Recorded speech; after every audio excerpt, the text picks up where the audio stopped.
Okay, good evening, everybody. Welcome to the Finance and Assets Committee of East Cambridgeshire District Council. For those members of the press and public watching online, hopefully you'll enjoy the proceedings. If the live stream does go down, then we will pause the meeting and attempt to re-establish the link and obviously take it from there if there's more issues than that. So with no further ado, if we start off on public question time. Thank you, Chair. We've had one question in advance. There are none in the box. This question is from Amanda Halls from Eco Ely. Her question is, what is the plan for reducing or eliminating herbicides and pesticides in the ECDC jurisdiction? Are there areas where unwanted growth can be handled, pulled by park employees or volunteers? Apart from the Ely Parks, what other areas does the Open Spaces team manage? Thank you. Thank you, Jane. The answer we have is that the council is already committed to reducing its use of herbicides and pesticides, and they are used as little as possible in the open spaces that the council maintains. A list of open spaces and play areas that the council owns and maintains was presented at the March meeting of this committee, and we can forward that to you. So this is obviously something we do keep under constant control. Okay, thank you.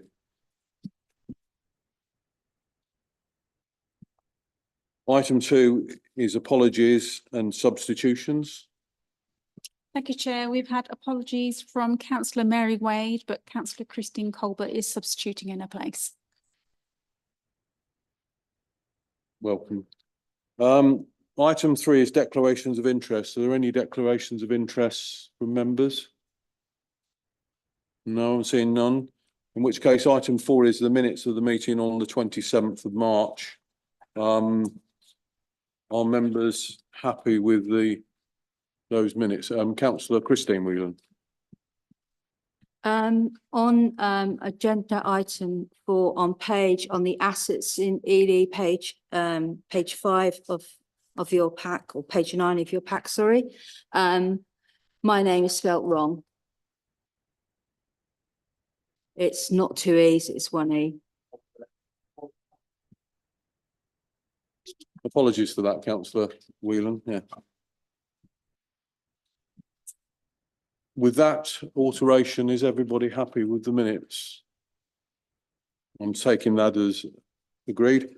Moving on to Chair's announcements, item 5. The first one I want to say is welcome to Councillor Denny on his first meeting of the Finance and Assets Committee. Welcome.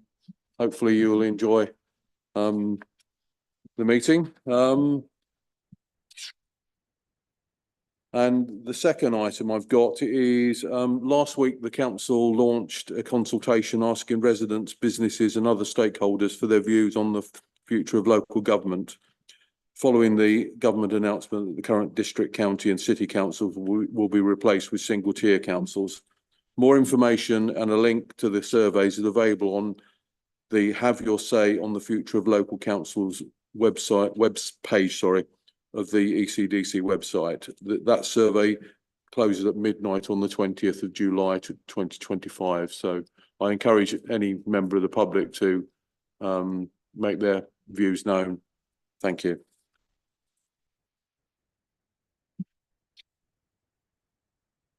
Item 6 is climate and nature strategy. And if I can ask Richard Kay to present the paper. Thank you. Thank you, Richard.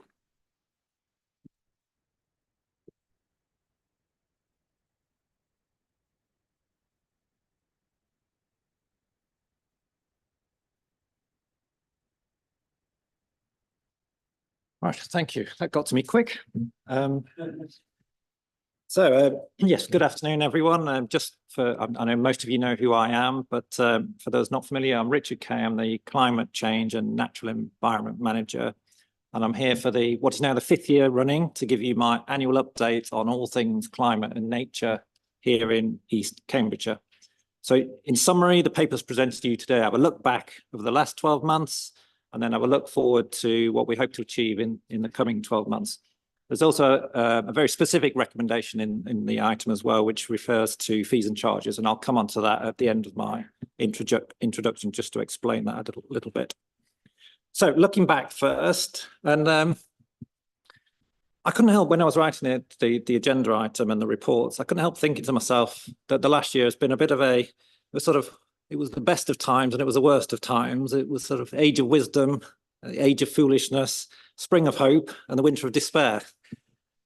And whilst I assume Dickens wasn't referring to climate change and biodiversity loss in the 18th century, it sometimes feels to me like we're at that similar sort of pivotal moment in human history as we toy whether or not to tackle those twin crises. Is it the best of times, the age of wisdom and the spring of hope for it? Or is it the worst of times, age of foolishness and winter of despair? So anyway, let's have a look at East Cambridgeshire and our perspective on it. And let's be positive to start with. I'm extremely pleased how our 3 grant schemes went over the last 12 months, which are namely the Pride of Place grant scheme, the Net Zero Villages grant scheme, and our Hug2 retrofit scheme. Pride of Place, that's delivered dozens of community-led nature recovery projects right across our district. So that's village ponds, either new village ponds or enhanced ones, hedgerows planted, community gardens, school wildlife area, dozens of bird and bat boxes, wildflower areas sown, spring bulbs, etc., etc. All of these great for nature, great for people, and I'm particularly pleased how it brought communities together for things like planting days, etc. So hopefully you've had a chance to look at Appendix C, to flick through in a bit more detail what I just very briefly mentioned there of some of the examples that Pride of Place scheme was really, I think, was really, really successful. The second grant scheme was Net Zero Villages, which is still ongoing, and that's our climate-led grant scheme. It only opened for applications in October and was oversubscribed within 2 weeks. That's delivering on the ground now energy efficiency improvements to 10 community buildings, saving £20,000 in electricity costs every year for those lucky community buildings that managed to win the grant. It's investing in measures such as PV panels, battery storage and insulation, and it even includes a mini renewable energy education hub in probably the most, I think, appropriate location possible, which is Burwell Museum, which, as I'm sure you all know, is home to one of the oldest forms of renewable energy, a windmill, and he's now teaching visitors with live working examples helped by this grant fund about solar panels, modern wind turbines and battery storage, etc. So I think that's a really neat little thing there, as well as the museum itself saving a lot of money from their electricity bills for having those measures installed. The third grant scheme is called Hug2.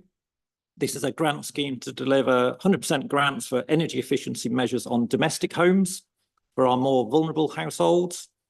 Over £1.5 million has been approved and supported by us through this scheme, taking over 100 energy efficiency properties up at least 2 bands on the EPC rating. So obviously that's saving emissions, it's warming their homes, it's reducing fuel poverty and improving the health conditions of those homes. And we were actually recognised as a national leader on delivering that grant for that particular programme. So those 3 grant schemes, all different, all been really popular, really engaging with the public and delivering, I think, really good value for money and making a real difference.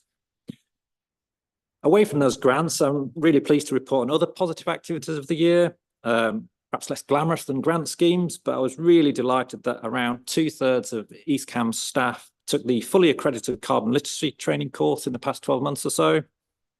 That was delivered in-house by myself and my climate officer. We're one of a very few number of councils in the country now to have a majority of council staffs that are fully accredited with that course. And so they're all they now have that based learning of what is climate change and what they can do about it within the organisation or what they can do in their own private lives as well. The feedback from the course was really brilliant. And the best of all, I think, is when I still bump into colleagues I've never perhaps previously engaged with in this council, but they still mention the course, to say how great it was, and they talk to me about what behaviour changes they've done or other actions they've taken as a result of what they learned on the course. So it shows that while it's hard to measure the impact of doing training courses, I do genuinely believe it has had a real effect, to individuals and hopefully to the wider communities.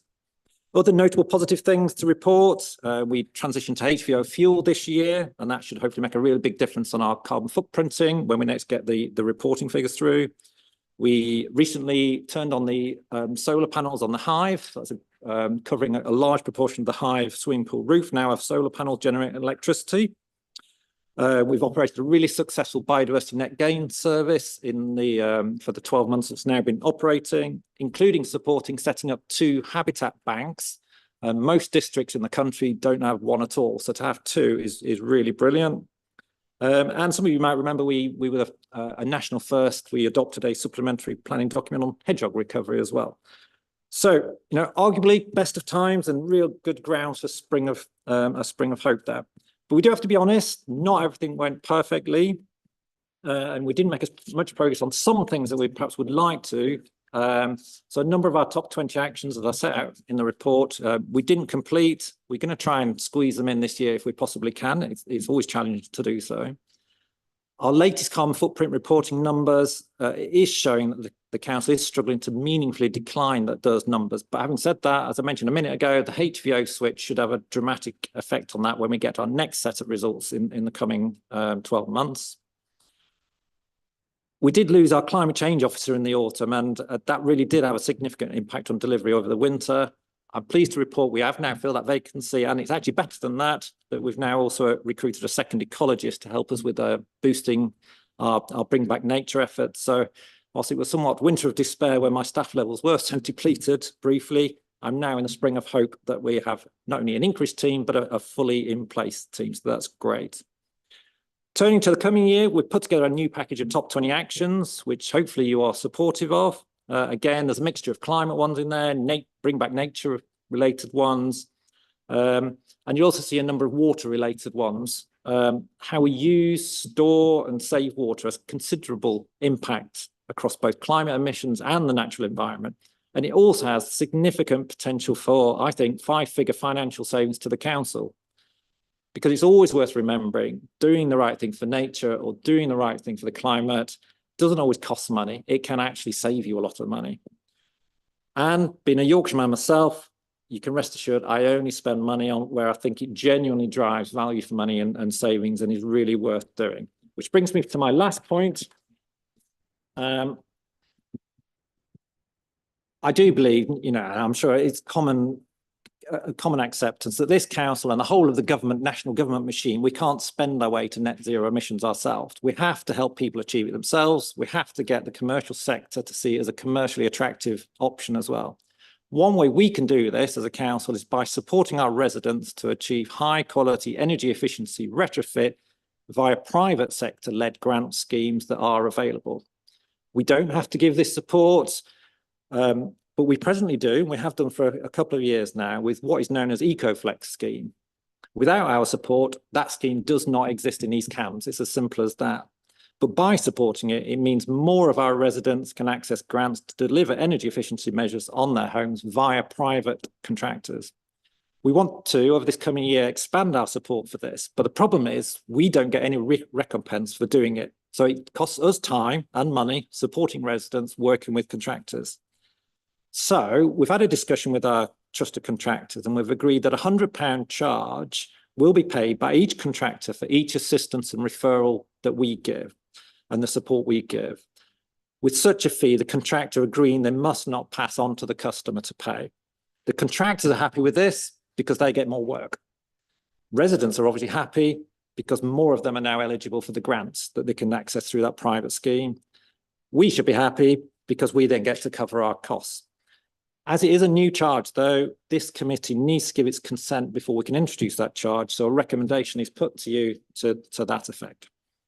So finally, Chair, just to sum up, with the exception of my childhood hometown, Burnley, and their chances of Premier League survival in the next 12 months, other than that, I'm generally an optimist. And I do genuinely have a spring of hope that we can make real strides this year on climate and nature. And with a bit of wisdom, let's hope this coming year can be the best of times. Thank you. Thank you, Richard, for that. And I wish Burnley well. They've got the right colours, but it's the wrong team. But members, any questions of Richard? Councillor Akinwale. Thank you, Chair. How do you plan to ensure the £100 doesn't get transferred over to the homeowner? What are you going to do about it? How do you plan to ensure that it doesn't get transferred over? the £100 cost? Is because the homeowner will pay nothing at all. So what happens is that if the homeowner is eligible and we grant them this referral and say they are eligible, then what that triggers is the contractor can, working with the electricity companies and national government, they can access a grant which gives them 100% funding for that homeowner. So the homeowner gets all of the measures for free. And what we've said is to the contractor, don't try and charge that £100 because that's outside of the grant scheme to the homeowner. We won't allow that to be done. So they'll sign an agreement to that effect. So basically, in simple terms, the £100 becomes a hit to the profit of the contractor, but they see it as a worthwhile hit because overall they're getting a work, these are typically £10,000–15,000 or more schemes of which they make a reasonable profit. Otherwise they wouldn't do it, obviously. And therefore the £100 to them is, by gaining the work, it's worth it to them. And we make sure that the homeowner doesn't take that themselves. Thank you. I've got councillor Trapp next, and then councillor Christine Whelan. Thank you very much. I'm looking on page 36 of the thing, which is page 16 of your report. I don't know which number you prefer. I noticed that the business travel has significantly decreased. Is there any reason for that? Have we put people on bicycles or? The honest answer is I don't know for sure what the reasons are. I think there is a general trend to more and more online working and meetings. But that wouldn't affect business travel, because that would be travel to work, which would not be under this business. No, that is business travel. Yeah, that is business travel. So we don't presently measure staff commuting to work. It's something we've looked at. It's arguable whether that's our carbon footprint or whether that's the member of staff's carbon footprint. So the business travel is at where one of our members of staff has to go and do a site visit, for example, or go to a meeting, and they use their own car or whatever, and they claim the mileage, and we could top that up. Or councillors, for that matter, we actually tot up your mileage as well, where you making claims. That all goes into our carbon footprint numbers. So clearly more online helps, more shared journeys helps, more joining up visits helps. We have introduced a new staff travel policy in the last 12 months, which encourages more and more of that and expects line managers to check it. So I don't know the honest answer exactly why or who, but the general trend over the recent years is when COVID was around, clearly the business travel dropped off enormously. We're nowhere near gone back up to where it was before. In fact, we're not far off what we were in the COVID period. So the general trend is business miles are going down, which is obviously a positive thing. Well, actually, it's lower than COVID. 2021 was 24, and it's now 17 last year and 20.4 this year. Yeah. The other one was purchase goods and services. There's no record of that for earlier years. Is that? It's because we only currently measure paper under that one. Clearly, we purchase lots of goods and services, but we don't presently calculate the carbon footprint for all of that. That's known as scope 3. It's a difficult one to do. I'd like to do more of it. It's just a matter of putting in place measures to try and work it out. So that's what we started to introduce in paper a couple of years ago. So that's why we've got figures for the last couple of years on that one. Sorry, I'm carrying on a bit.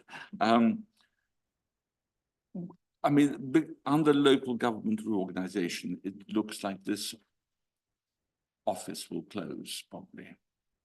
We don't know. But so is it worth putting, well, we know what happened. So is it worth putting any changes here, which were not going to be only effective for 3 years? I mean, a lot of the changes are actually more effective over a longer period. So is it worth not holding it back and only doing changes which are going to benefit the whole of the district rather than just something, the building which may disappear? Yeah, I mean, I wouldn't like to speculate on local government changes and where offices are, but your broad point is, yes, it does not make sense to put expensive retrofit changes if you think or that particular building it doesn't have a long life. So, for example, we have looked at the depot, but the roofing there probably would need changing much quicker than the solar panels that you might want to put on the roof, for example. It just would not make sense to do it. So I take your broad point. Yes, I agree, but I wouldn't want to speculate on local government, I'm afraid. Thank you. I think that's your comment, John, is I understand where you're coming from, but obviously it's something that certainly at the moment is not a finance and assets thing. I've got Councillor Christine Whelan and then Councillor Goldsack and then Councillor Bailey. So going back on the comments or the question from councillor Akinwale on the £100, how are you going to ensure that these contractors don't charge the homeowners on this, and what sort of measures are you going to put in place if you find that they have charged them? What measures will you put in place to stop that happening? Yeah, the contractors that we use are already in place. So it can't be just a random contractor come up and go through the system that we've never used before, we don't know anything about. There are only certain contractors that have passed our due diligence already, that we've worked with for many years. We have a really good working relationship with them. For them to even attempt it would be an extremely unusual thing for them to do. But nevertheless, you're right. You can never 100% trust everybody all of the time. So we do have measures in place we have the contact with the customer themselves throughout the process, essentially asking, how has your contractor been? Are they doing what you expected them to do? Are they doing it in a timely way? So we have a really good relationship, not only with the contractor, but with the customer themselves. And when the product's finally finished, we make sure that the customer is happy with what they've got and they understand what they've got. Through that process, we'll be making sure, you can rest assured that there was no payments asked or received or whatever. And if there ever was, believe me, that contractor would be hearing from me. Yeah, so I'm very confident because it's not open to all contractors to to access the scheme, only ones we actually already work with. Thank you, Richard. I've got Councillor Goldsack. Thank you. Richard, first of all, thank you for probably one of the most honest and open reports I've read for a long while. So thank you for that. I think you've done a really, really good job on the report. Mine's a very simple question. On agenda item 6, page 10 of your appendix, you've got a beautiful pan-tiled roof there. What I think is beautiful, and I think they're part of it, covered in black solar panels. Now, we all know the good they're doing, but we also know there's technology out there now that could be far more attractive than black solar panels. Is that something we're looking to move to? Because just in the same, for different reason, 20, 25 years ago, everybody had a damn great dish stuck on the side of the house, and then they were flying down the street in the wind. I just think that's spoiled what looks like a very, very lovely view in my mind. I'm just intrigued as to, are we pushing for the latest technology to make it much more in keeping with the area? I suppose the honest answer is yes and no. I mean, that would have permitted development rights under the planning system, so it wouldn't need any kind or unless it's a listed building, for example, or something particularly unique about it. Yeah, so there are, even in conservation areas now, the limits are very few limitations. But assuming it didn't meet any of those criteria, it wouldn't need. The other issue is, yes, there are other technologies out there, but contractors wouldn't install them because it wouldn't meet they have cost limits where the grant schemes they must fall with under, and if to go for some of them, you can have actually individual tiles, which are solar panels now, but they're so expensive to fit, to buy, to run, that it wouldn't meet their criteria, so they wouldn't do it at all. So it's one of those compromises, isn't it? Normally it looks fine, I think, and sometimes it's, it's a subjective thing, isn't it? Sometimes I agree, you see solar panels, you think, and they put them in a really iggly shape, and you think they could have done a better job than that, but it's one of those compromises we have to make, I'm afraid. I would counter it, Richard, because if you look at figure 6, which is the solar panels installed on the Hive Leisure Centre. They look like they've always been there and they look like they should be there. That to me is a good place for them. On a beautiful pan-tiled roof like that, I just can't help thinking they're ugly.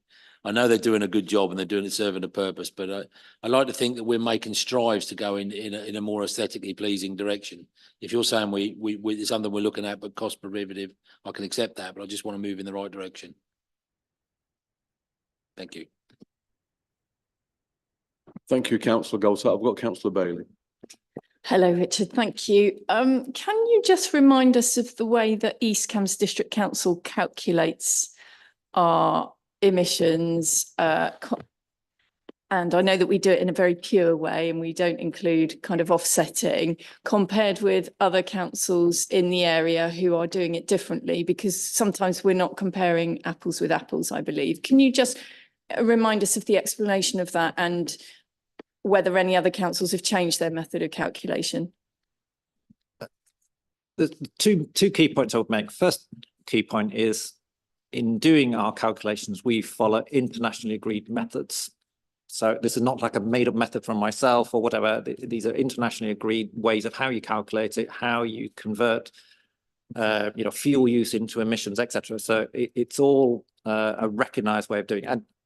And I accept the vast majority of councils equally do that process. I think the bit you're alluding to is electricity.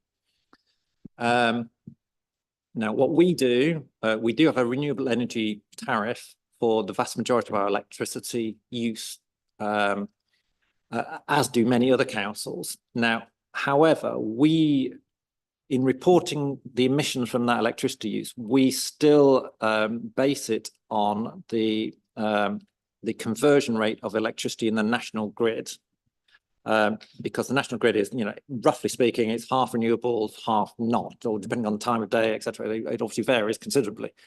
And therefore, in our emissions reporting, we always have a certain amount of our carbon footprint from the electricity that we use. And the international, the United Nations expect you to report it in that way, in an open and transparent way, even if you have a green tariff. However, they do recognise, and many councils do take this up, but we don't. If you do have a 100% renewable tariff, you can claim that you are in some way offsetting it. I can't remember all the terminology unless I looked at the report. We do explain it somewhere.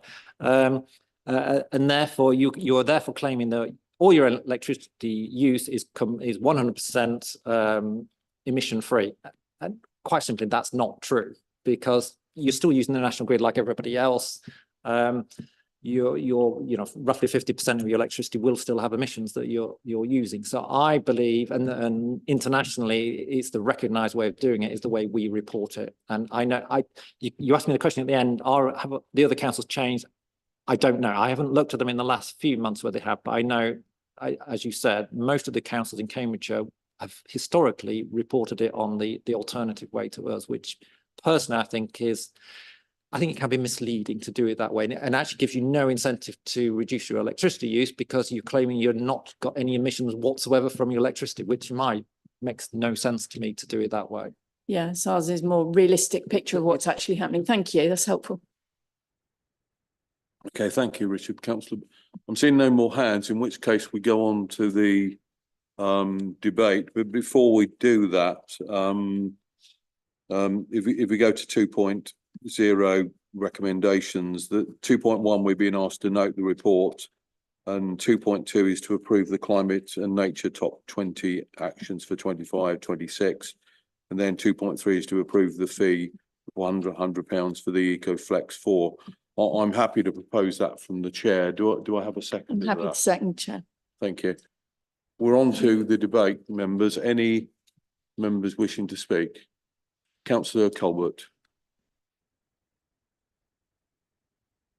So sorry, possibly by all of you. But I can't help but feel that we're damaging our own aspirations by proceeding with the bereavement centre, because we're going to be creating emissions that we needn't be creating at all. And personally, I'd much rather see a lot of that money putting into cycleways to get people out of cars. There is the argument that people might have to travel further to crematoria elsewhere. But by the same token, if we spent more of our money on facilities within the district, that would keep our residents within the district and saving them using their vehicles to travel outside of the district. Thank you. Thank you, councillor Colbert. I've got councillor Hunt. Thank you, Chair. I'd just like to make a couple of comments. I think if I look at the government action at the moment, trying to make unitary authorities, this particular item is one that really shows how unwise and stupid it is. This is exactly what we should be doing and behaving in the way that we save money. And as a public body, we clearly have a role of saving money and the planet. And putting the two together is a difficult job. And I think we're very grateful to officers for achieving very nearly that goal. And I think, just to quote two examples, the refuse collection vehicles and the solar panels on the Hive are just a real example to everybody as how you can save the planet and save money. And congratulations to staff. Thank you. Thank you, councillor Hunt. Are there any more speakers? Councillor Trapp. Yes, I mean, I think it's, thank you for very honest statements. I think it's unfortunate that we had this hiatus about not appointing someone in charge of climate change for such a long time, and I think it's a reflection on how we deal with appointments in this council. And you know, I think to use that as an excuse for not going further and faster with the climate change actions, I think is a poor excuse. Thank you, councillor Trapp. Any other speakers? In which case I'll go to the seconder of the proposal. Thank you. Councillor Bailey. I mean, I might have been helpful perhaps to have asked Richard a question on that subject, because there are often very significant underlying reasons for why it's not possible to recruit staff, and some staff are very thin on the ground and the expertise is not necessarily there. So I don't want to speak for Richard on that front, but that may well be the issue. I just wanted to the comment about council buildings and local government reorganisation. I've been on so many seminars, meetings, it's taking up my entire life, it feels like. But one thing I did learn recently was that there have been no examples of changes to reorganisations to unitaries in the past where the district council officers of the constituent authorities of the new unitary have actually closed their doors. They've all carried on functioning. Certainly in the short term, don't know what happens longer term, but so I think it's very likely that this building will still exist and still be in use. So we should keep working towards making it better and more efficient as we do. I just want to say a massive thank you. This represents an enormous amount of work from a tiny team in our authority, who I think massively punch above their weight because of the expertise in that team and their passion on this subject in terms of the delivery. The pride of place thing came kind of out of nowhere, and is taken on board. And the case studies are lovely. It's so nice to read the case studies. And I've been and visited a couple of the beneficiaries of the pride of place, and it's really nice to see what they've been up to. We've got 2 biodiversity net gain sites now in our district, and I think we're massively ahead of the game on that. One of them is in my patch in Piemore. I've been to visit it, and in fact, I had the great privilege of taking Peter Freeman, who was at the time the head of Homes England and is now heading up the Cambridge Local Growth Company. I got him on the back of a tractor and trailer and took him to the biodiversity net gain site and bumped him around in the back of a trailer in Piemore, which was great. I think it's a huge achievement, and to get all of the bureaucratic paperwork in place to make all of that function and work, I think is fantastic. And I want to thank the enlightened farm owners that are they're doing amazingly exciting things out there. They're doing paludiculture and trials and all sorts of stuff. They're really really passionate and really active, and I'm sure they'd be pleased to, you know, show anybody around that is interested in it. Yes, the carbon emissions from our waste fleet, I mean, it's encouraging to read that hopefully once we get the data, that should see us getting towards that 50% reduction in the timescale that we did set ourselves. In fact, well within the timescale that we set ourselves. So that gives us a little bit of wiggle room, hopefully. So it's not all doom and gloom at all. The buildings with energy improvements, I think, is to be massively celebrated, because it makes an enormous difference to those community buildings that have now you know, made those improvements, but cut their bills, and how massively welcome, so that they can focus on doing what they do for their communities. That's really good.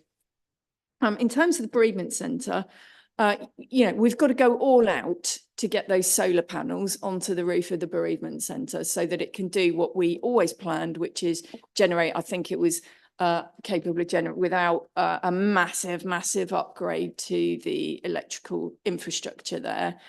We're hoping that eventually, when we've got the right solar panels on the roof, that it should be generating up to 70% of its own electricity use.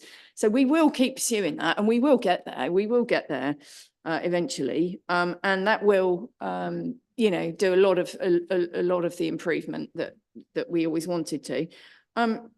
You know, it's an electric cremator. And, you know, that's a massive improvement compared with going to a gas cremator outside of our district. That's an enormous improvement. So you're saving on everybody, you know, getting to the centre, and then you're also saving on the actual emissions from the method of cremation.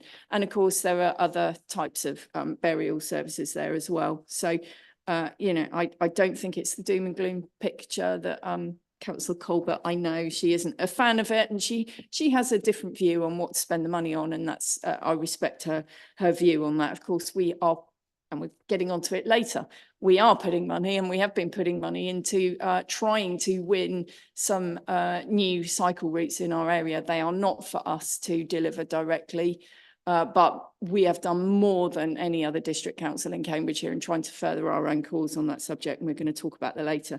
And just to say, I massively support the £100 charge to the providers for the EcoFlex 4 scheme, because this will mean that more people get through this system and get the energy improvements that they need. Those marginal people who really are the ones that need it, because they're not getting so many benefits and able to cope with their bill costs. So I think that's a very good thing. And the fact that we will get cost recovery back to East Cambs is very good. So I massively support that. And thank you for all the work that's gone into it. Thank you, Chairman. Thank you, Councillor Bailey. As the proposer of the motion, I'll just sum up very briefly. I'd like to thank Richard for the report. And I think, as Councillor Goldsack mentioned, it's a very honest report, this. And yes, it's unfortunate the climate change officer left, but there's that 4 or 5 months gap. And I wouldn't necessarily agree with Councillor Trapp that all of our, I forget the wording he said, but you know, that we have issues with recruitment or whatever. But I think we've achieved a lot. There's a lot more to do, but we're certainly punching above our weight, I think, as a small district council. So with that, I'd like to go to the vote, and just to remind members, 2.1, we're noting the climate and nature action plan and monitoring report. Item 2.2 is to approve the climate and nature top 20 actions for 25-26. And then 2.3 is to approve a fee of £100 for each EcoFlex 4 or Great British Insulation Scheme Flex declaration provided by this council to appropriate retrofit contractors. Can I have a show of those in favour of that, please? That is unanimous. Thank you, members. Thank you, Richard, for your report. Have a good evening. Item 7 then is the financial outturn report for 2024-2025. And I'd like to welcome Jude Anthony to the meeting. Thank you for joining us, and if you can introduce the paper, please. Thank you. Thank you, Chair.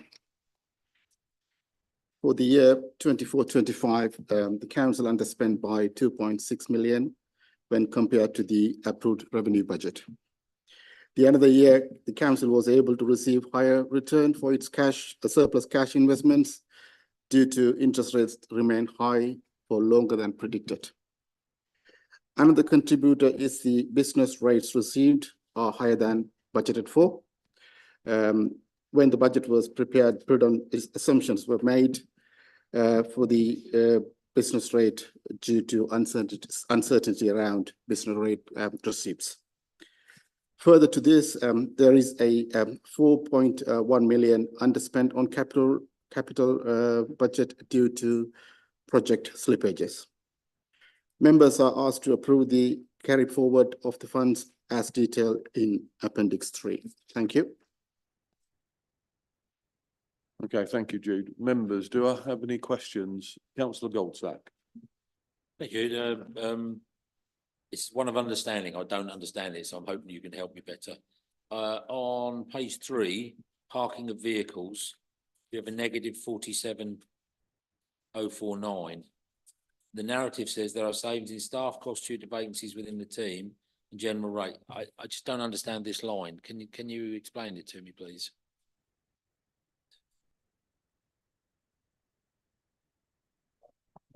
Sorry, flick your mic on again, mate. Just for clarity, Yeah. that's page This is 55 of the pack. parking of vehicles, yeah? Parking, it says parking of vehicles and it talks about savings in staff costs and general rating was being lower than budget. Yeah, when the budget was set, it was based on the previous year's staff cost. So we didn't have, we were not fully used all the budget was allocated for that area. Does that answer your question? It probably does, but I still, sorry for being a bit stupid here. Could you just broaden out what parking of vehicles means and covers? I've got visions of people being valet warrants. I apologise. I've got visions of people being valet parkers and earning money for it. If I can bring on that, Chair, can I bring Sally in on that? Just Thank you. sorry to try and. Car parks for our car park wardens. Yes, enforcement of the car parks. And we have to pay business rates on those spaces as well. It has just made some sense. Thank you.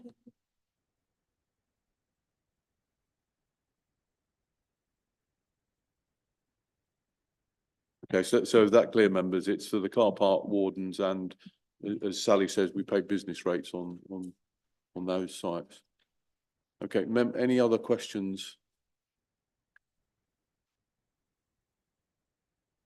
I'm seeing none, so it is for noting, although we need to, although it's not on the paper, just to approve the carry forward. I'm happy to propose that from the chair, that we carry forward the capital spend. And Councillor Bovingdon seconds that. I'm seeing no dissent on that. Is everybody happy with that? So, Councillor Could I Bates. just make a comment? Yes. Yes, we're in the sort of debate section. Oh, sorry. Yes, Yeah, if I I've could jumped just make ahead a of comment. myself. Apologies. So, Sorry. you know, I just want to say, I just want to put this into a bit of context now because obviously we sit here having frozen our council tax for 12 years and we've got zero external borrowing and we're very proud of our record of, you know, providing great services and infrastructure, et cetera, for our residents. But we are facing massive changes with local government reorganisation. We're facing massive changes with the government's idea of redistribution, let's call it, of funds towards the north, basically.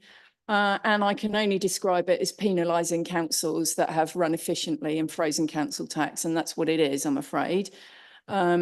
You know, I'm extremely pleased that we've got this underspend because, you know, it goes into our medium-term financial strategy to try and smooth out future years of our MTFS, to do whatever we can, if we can, to survive what the government is about to do to us, and to try and keep being as efficient as we possibly can for our residents.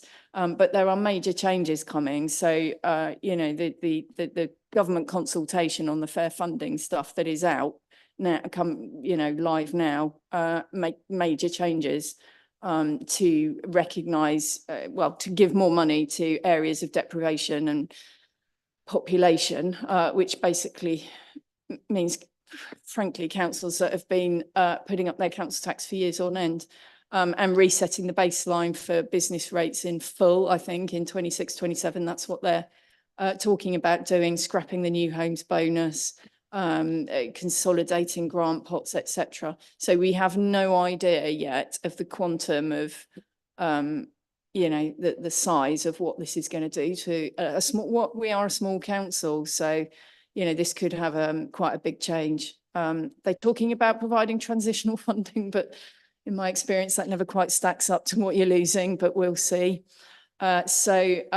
You know, we need to keep on this trajectory of looking after every single penny in this council to try and help us through this time and the time that we've got left in existence, and hand over a council and our finances in as good a shape as we possibly can to the future unitary council that we end up as part of, because my God, they're going to need help, because, you know, we're going to have to take our share of county council financial problems.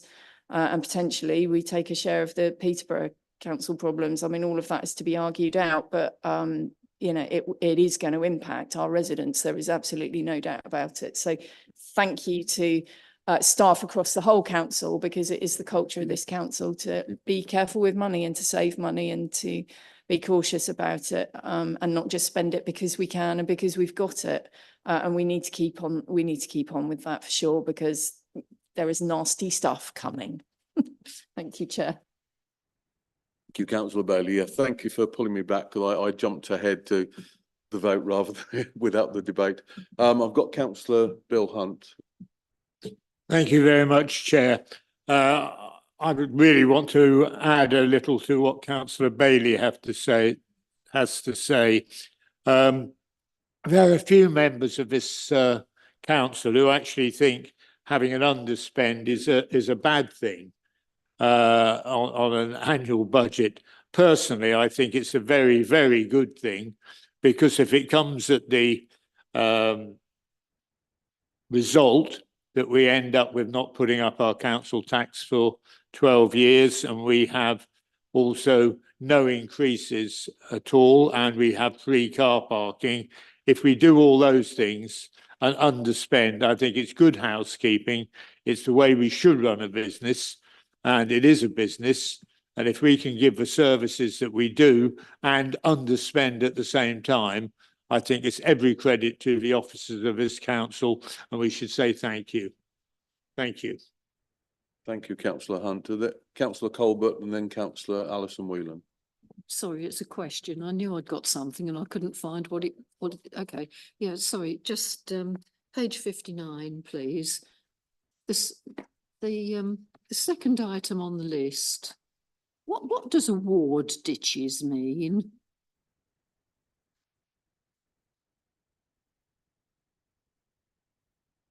I couldn't tell you. I need to find out. Can I come back to you on that, please? Yeah. Yeah. We can, sorry, if we can bring, I'm being informed Spencer knows the answer to that. So if he wants to. Actually, award ditches are awarded watercourses that are handed to the local authority to maintain. They mainly run through villages and they're not, even though we don't own the land either side of it, we are responsible for the free flow of water through them. Okay. I understand. Thank you very much. Thank you, Spencer, for that. And that answers your question, Councillor Colbert. Yeah, good. Thank you. I've got Councillor Alison Whelan. Thank you, Chair. And through you, just to comment that many of us actually believe that underspends are a really good thing, but what we also believe is that proper budgeting is even more important. I perhaps would like to ask through you a point of the Leader of the Council, whether she agrees with me that actually when we talk about areas of deprivation, actually we have quite a lot of areas of severe deprivation across the whole of Cambridgeshire, and it seems a real pity that money is being redirected out of this council when we need it to deal with the deprivation here. I wholeheartedly agree. Absolutely. You know, and I think this new funding formula is very problematic. You know, we don't know the exact detail of it yet, but its direction of travel is a massive problem. You know, and deprivation comes in many forms as well. You know, I mean, haven't looked at the latest data, but I know that my patch, scores unbelievably low in the deprivation indices in terms of access to services and, transport and stuff like that. So it comes in many forms. And as a rural area, I think we're going to suffer, frankly. And through you, Chair, if I can just sort of say, see, we can agree on things. Thank you both for that. Yes, sure there are certain things we agree on that. Yeah. Any other speaker? I'm seeing no hands. So in which case, as I say, it's just for noting, apart from just to agree the carry forward of the capital spend. I'm seeing no dissents on that. Is everybody happy with that? Yeah, I'm getting, okay, thank you. Thank you, Duke. Sorry, Mark's on. We now move on to item 8, which again is over to you. Thank you, Chair.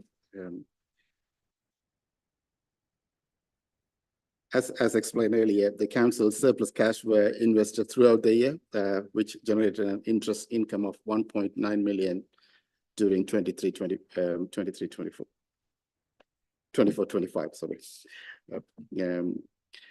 Council did not require to borrow any external debt during the year and accepted to remain debt-free. In addition to the above, the council is in compliance with all its treasury prudential indicators. Members are asked to recommend this report goes to full council.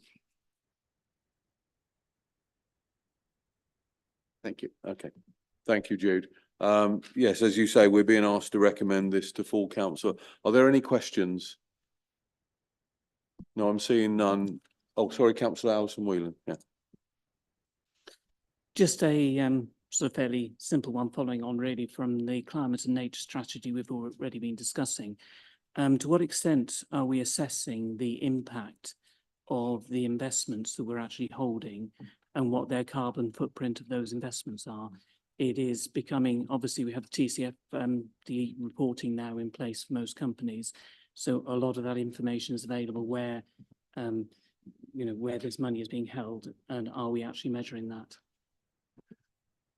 Based on the advice received from the Treasury advisors, there isn't any proper measure at the moment for this carbon footprint for all the investors. So when that become available, we will be able to measure that against available criteria. Thank you. Want to come back? Yes. Yeah, if I could come back. I mean, obviously, the last year I actually I was managing the Cambridgeshire local government pension scheme, and one of the areas we focused on very heavily was exactly what the carbon footprint of that fund is.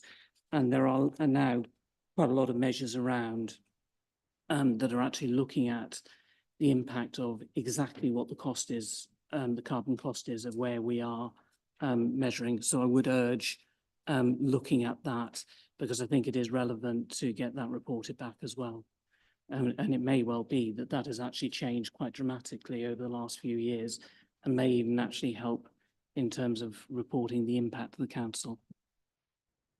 Yes, we will look into that and we'll update the records here based on that. Thank you. Yes, thank you for that. I think we'll obviously come back with something on more detailed response on that. Okay, I'm seeing no more hands. In terms of the debate, I won't slip up like I did the last item. Members, any comments on the debate? No. So I'm happy to propose it from the chair, and Councillor Bovingdon has seconded it. Because we're looking to recommend to full council that, detailing the council's treasury operations during 24-25. I'm seeing no dissent. Is everybody in favour of that? Yeah, thank you. Thank you, members, and thank you, Jude, for your report. Move on to item 9, which is the assets update, and Spencer Clark will introduce the paper.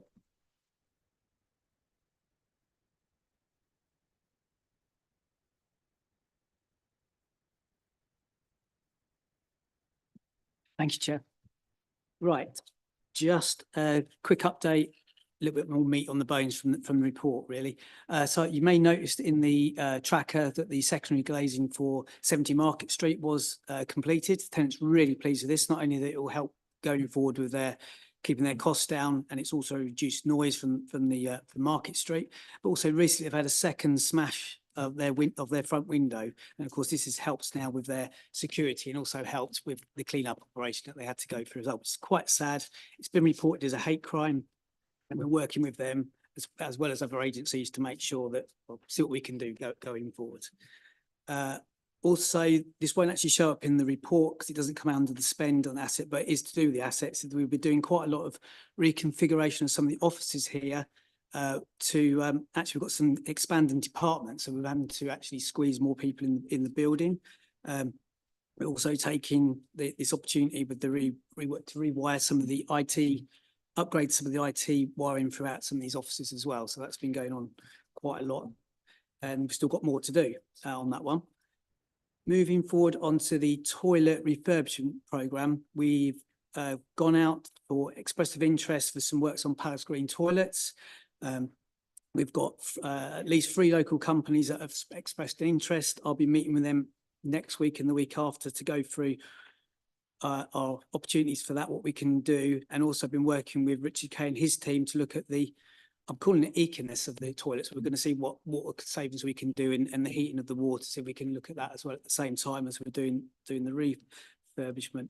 And leading on from that, we will then, lessons learned from that, we will look at upgrading the cloisters toilets and trying to make improvements there as well. But that's going to be a much bigger project. So we're going to start with the small one, get it right, and then try and move on to the bigger project there. That's pretty much it for the assets update. I was just going to give a little quick update about the Pippa Play audit that we talked about last time. But just a quick recap on that. We had 19 parishes and town councils that were expressed an interest. We had a Teams meeting with those 19, 12 actually could make it on the day. And that went through the scope of what the audit was about, understanding what Pippa Play can do, and especially how Becky, who's from Pippa Play, can help us out. And also to make those contact details, and also that the parishes could understand what information they need to pass on to Becky so that she could carry out the audits.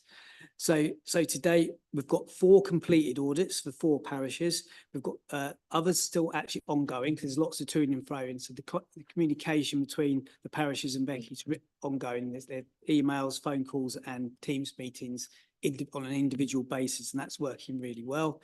And just last week, myself and Becky from Pippa put out a reminder to all those parishes and town councils that haven't yet sent in their information if they could like to do so as soon as possible, really, so we can carry on this audit and get it completed, really, and then we can obviously look at this funding that's coming available to see where they want to take that forward.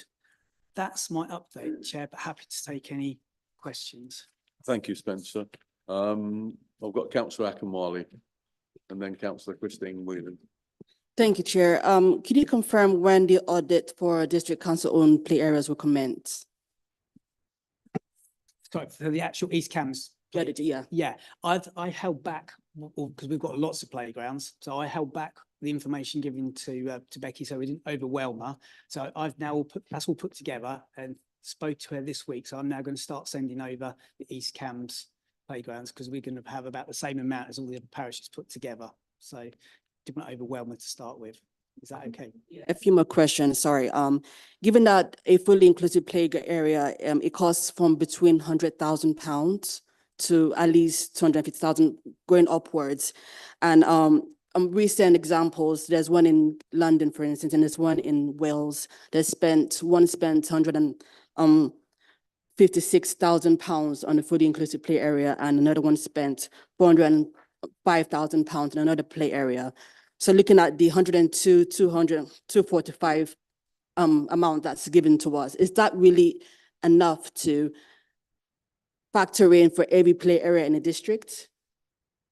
Absolutely not. But it's a start, and the most important thing about this whole project was making awareness for parishes, and also it was getting away from, it's more about the inclusiveness of playgrounds and not just about pieces of equipment. And, we want to make focus on the awareness of what the whole area can bring, the parking and facilities around. So it's not just about pieces of equipment within playgrounds. Does that kind of make sense? Yeah, and sort of. And what steps are you planning to take to ensure match funding is accessible to smaller parishes that can't afford upward capital costs for the actual play areas? I'm hoping Sally might help me out a little bit on this bit on the grant funding side of things. So the SIL will need match funding, but on our website, we've got lists of alternative funding sources. Our community and partnerships team have got a database of funding opportunities, so we can, help parishes as much as we can to make sure they can get match funding for the SIL projects. Thank you. Another question, sorry. Will the council adopt recognized international play standards? So for instance, the paper gold standard, would that be adopted by our council as well? And obviously, we engage families with the children with disabilities in the actual consultation process. Do you plan to consult the families that got kids in that particular category, get their say in how they would like their playground to be designed? Yeah, it's a bit of an overlap here with the planning process as well, because obviously we adopt playgrounds mainly from developers. So we go right back to the beginning. And again, it's back to the awareness of what we need to look at on the initial plans to start with, as well as just adapting what playgrounds we've already got. So there's a sort of a twofold thing there. And I need to make sure that we are aware of all the latest standards and that. So it's an ongoing process. Thank you. And final question, in the future, can we consider adopting a public facing register where we have like a map that shows families where to go for inclusive play areas in a certain area for family away days or something like that? Can we consider that in the near future? Absolutely, yeah. And it's something we'll be working with Pippa especially, because that's kind of their go-to is their website is where the best facilities for families that have these needs. So linking in with our website to their website as well. Thank you. Okay, thank you. I've got Councillor Christine Whelan next, then Councillor Hunt, then Councillor Trapp, then Councillor Colbert are the ones I've got listed so far. Thank you very much. Thank you, Chair. Just on the inclusive play, how much uptake have you had from parishes on this yet? Or has it not been sort of widely advertised to parish councils? Oh, yeah, we initially went out to all parishes and town councils, so we had 19 that expressed interest in being part of the audit. We had 12 on the day when we had like a bit of a Teams webinar sort of thing to explain it all. And I think when I spoke to Becky last, most of the 12 had already sent stuff in. Now we're sort of feeding back to the ones that couldn't make it on the day to make sure that they know what information they now need to pass on to carry out the audit. So you've had quite a few sort of interest, or have you actually had any applications at all? Oh, Pippa's had lots of applications, and like I said, 4 complete already. So, but it's a bit of an ongoing communication now between kind of handing it over now to the parish to make direct contact with Pippa Play, really, and then I sort of dip in and out, and then we do our bit as well. So, okay. Okay, thank you. I've got Councillor Hunt next. Thank you, Chair. Well, first of all, Spencer is another nail in the coffin of unitary councils. His behaviour and his staff behave in a way which is truly unique. I'll just briefly bore you with the fact that there was a lady in Wicken who wanted to plant some daffodil bulbs on the green in front of a crescent. And she got hold of me and I spoke to Spencer, but she didn't want the area where she'd put the daffodil bulbs in to be cut. And Spencer's team do the cutting. Well, about 3 days later, I was driving through Wicken and I saw one of Spencer's staff discussing with that lady quite where they were going to cut the grass and where they weren't. And so Wicken will now have a display of daffodil bulbs every spring. And I think that is the sort of behaviour that separates us from the big people who will just play you 3 hours of Elgar, tell you your phone call is important, and then disconnect you. Anyway, we move on. But it's congratulations to Spencer and his team. A question for you, Spencer. Have you managed to get any plans for what was the rubbish area in the Forehill car park?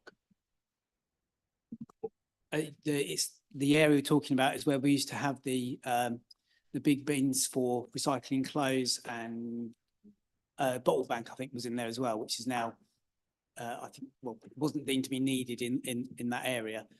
So we've obviously got this vacant space now, and we think I did speak to the access group to see whether or not it would be another suitable location for another disabled bay. They decided actually it wasn't the best place for that. So we're now looking at the options for possibly some cycle parking or maybe motorcycle parking, because it's rather than just gaining one, it's potentially one car parking space, which is important, but we think we can make more use of that area with cycle parking or motorcycle parking. On the case.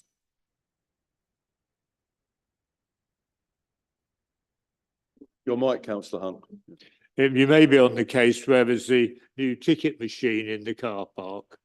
Can I be assured that any new ticket machines we install will have a facility for parkers to pay in cash? We definitely still have a cash option in the car parks going forward. So cash is going to be possible? Yes. Thank you very much. And finally, I see that Newnham Street car park, I noticed that the potholes have been temporarily repaired, and that I know that I can read in here that there's a plan to have a proper roadway done to a high standard. Is £25,000 enough to do that properly? It's split across, there's the parking bay areas and there's the roadway, and jointly there will be enough funding there to complete the project. Because we'd always like to underspend. Yeah, I think it's 75,000 altogether, so we should be able to complete it with that. Thank you very much indeed. Okay, thank you, councillor Hunt. I've got councillor Trapp next. Thank you very much. I must ask councillor Hunt what site actually plays Elgar when one's waiting for the telephone. Much better than Vivaldi. I'd far rather have Elgar playing. I'm coming back to the PIPA thing. Sorry about this. I have had one or two parish councils having that, and they were very pleased with the output. One of them did mention that it seemed that the inspector was more suited to urban areas than rural areas. They said something about wildlife and walks. They said, well, there's a whole playing field there. Anyway, but one of the things they had in the report was to make it inclusive, was to have walkways between the various items. And the cost of that is going to be, I think, a few tens of thousands, which of course this council cannot afford, but it is something that has to be done, I think. So is there a limit to how much of this £102,000 can be spent on a single parish or not? I mean, I don't see it going far enough. I think if I can bring Sally Bonnet will come in. So that amount will go up as we bring in more SIL funding, because it's a percentage of the overall income that we get. So that figure is not a static figure, it will increase. We usually fund up to a third of the total capital cost of a project through our district SIL. I think this particular council doesn't have much money of its own. So even funding a third of it will not help it at all. So I'm going to talk to them about putting in an application and see what we can do about that. Thank you very much. Okay, thank you, councillor. I've got councillor Colbert. Yeah, thank you. I just wanted a bit of clarification, please. The play area audit, is that looking at sensory play at all? Play isn't quite the right term, possibly, because sensory gardens benefit old people, infirm people, people with autism, all sorts. Are you auditing that as well? Yeah, it's a very good point, because even like a gentle slope can be a play, just rolling down a hill. The wind's going through grasses and things like that. It's all part of, and this is about that whole awareness thing of what inclusive in play can be. And it's not just focused on bits of equipment that cost tens of thousands of pounds. There's a lot of simple, quick wins, which I think was the whole idea of the audit, to get that message out there that there's possibly some quick wins, but having that baseline to start with is really useful. That's great. Thanks very much. Okay, thank you. That's the end of questions. Oh, Councillor Alison Whelan, then Councillor Denny. Thank you. I haven't really got a question as such, just want to make a couple of comments. Thank you. First of all, I want to say thank you around the work that you've done with 70 Market Street and actually helping and supporting them to sort out problems that are there is much appreciated. You mentioned about upgrading toilets. Obviously, there's some very significant problems coming down, particularly from the current government in terms of access to toilets. So can I urge you to make sure that you're ensuring that the toilets remain fully accessible and there are facilities for everybody who's going to need them that will not require, such as trans people using disabled toilets, which really is not fair on disabled people. Okay, thank you, Councillor Alison Whelan. Councillor Denny. Thank you, Chair. Just a quick question about the inclusive play audit. You said, I mean, my colleague was saying about, you know, the cost per play of a new playground could be 150, 200,000 pounds. And we've got, what's it, 102, 245 to spend, yeah?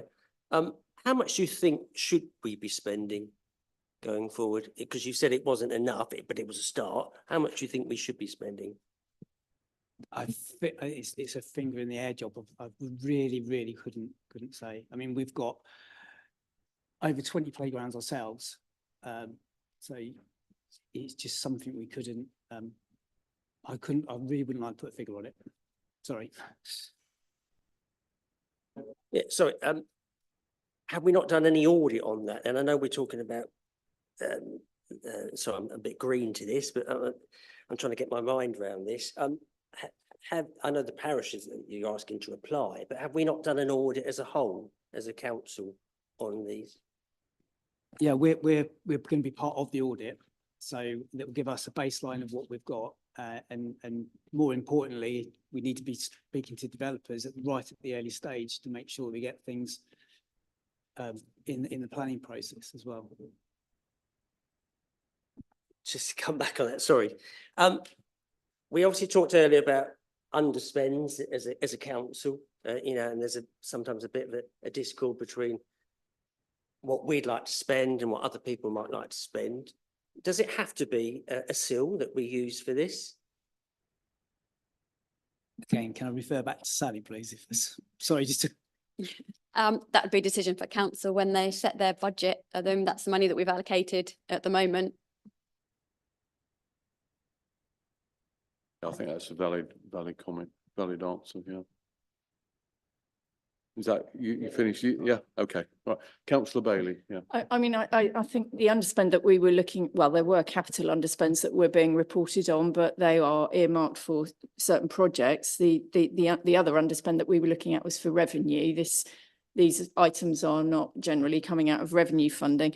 I think it's worth, Chairman, just on this subject of the accessible play, just getting back to what the council agreed to do and what the council's responsibilities are in this area. So the excellent motion that came from Councillor Akinwale and was supported across the chamber was about raising awareness of accessible play and doing everything that we could to try to promote accessible play, raise awareness and support parishes in understanding what accessible play is and how they can try to deliver it. It wasn't about taking on the funding of delivering accessible play in every play park across our district, because frankly, we would bankrupt ourselves.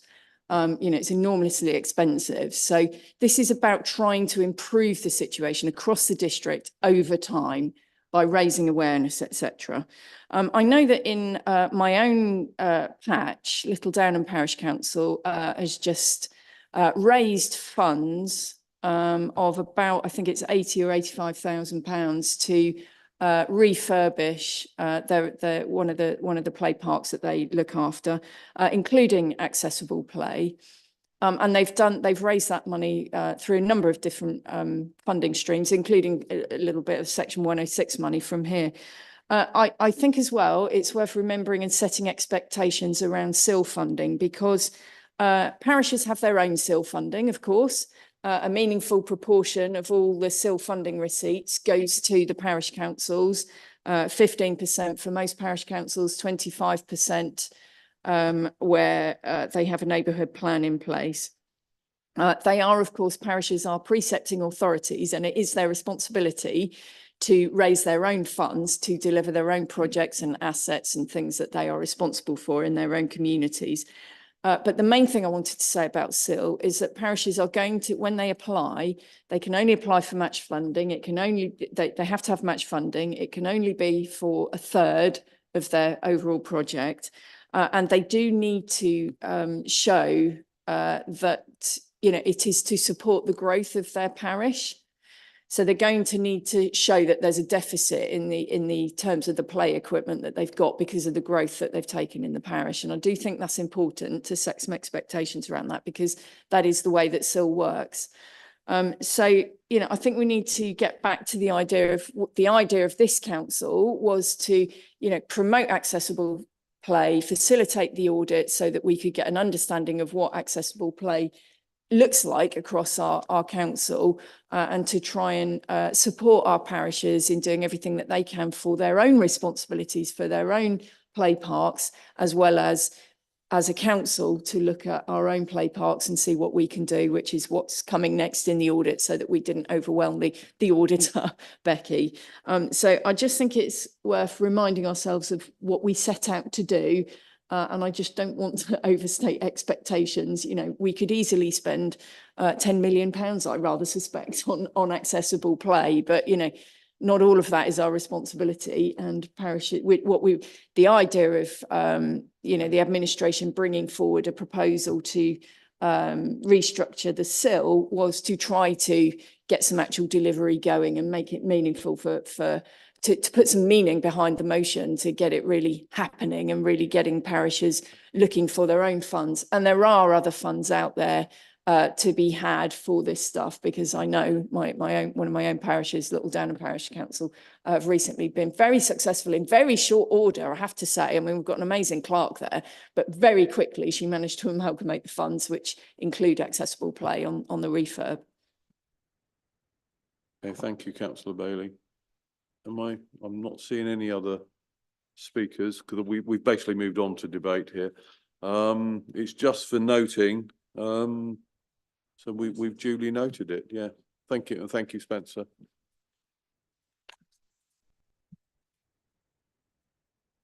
Item 10 is the UK Shared Prosperity and Rural England Prosperity Business Grant Funds, and I've got Kieran Carr, I believe, is going to introduce it.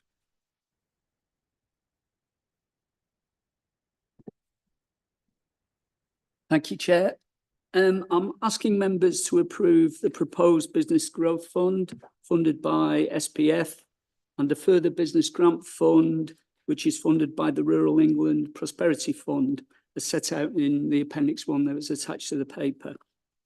The funding has been made available through transitional arrangements for 25-26, awarded by central government and allocated through the combined authority to the district.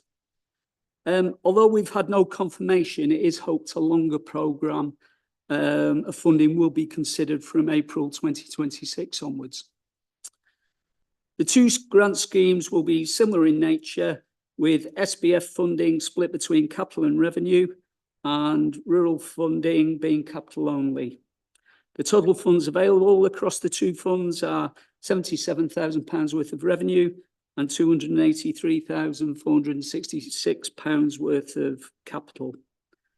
They will provide up to 60% of project costs. As mentioned, full details of funding, process and eligibility are covered in the appendices. The focus of the funds will be aimed at smaller businesses with a turnover of less than £1 million, and non-for-profit organisations will also be able to apply, providing they have a trading arm. It's proposed the SPF fund will open first on the 7th of July, completing in early September, with the rural fund opening shortly afterwards and completing early in 2026. I would like to add these types of grant funds have proved highly successful in the past. In 24-25, an SPF Business Growth Fund provided £310,000 to 20 business projects with a total value of £581,000, including the match funding.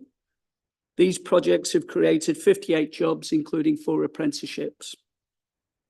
A Rural England Grant Fund, which was still in the process of gathering the outcomes, allocated £550,000 to 26 businesses and is targeted to create up to 85 jobs, including 10 apprenticeships, and supported projects to the value of £1.5 million with match funding from businesses.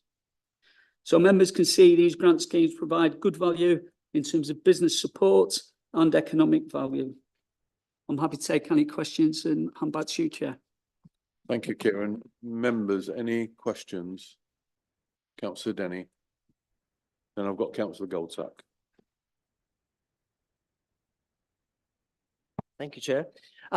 Yes, obviously it's incumbent on all of us as councillors to ensure public money is spent appropriately and honestly. How do you ensure that those that receive those funds, the grants, are acting with integrity and are spending the money wisely?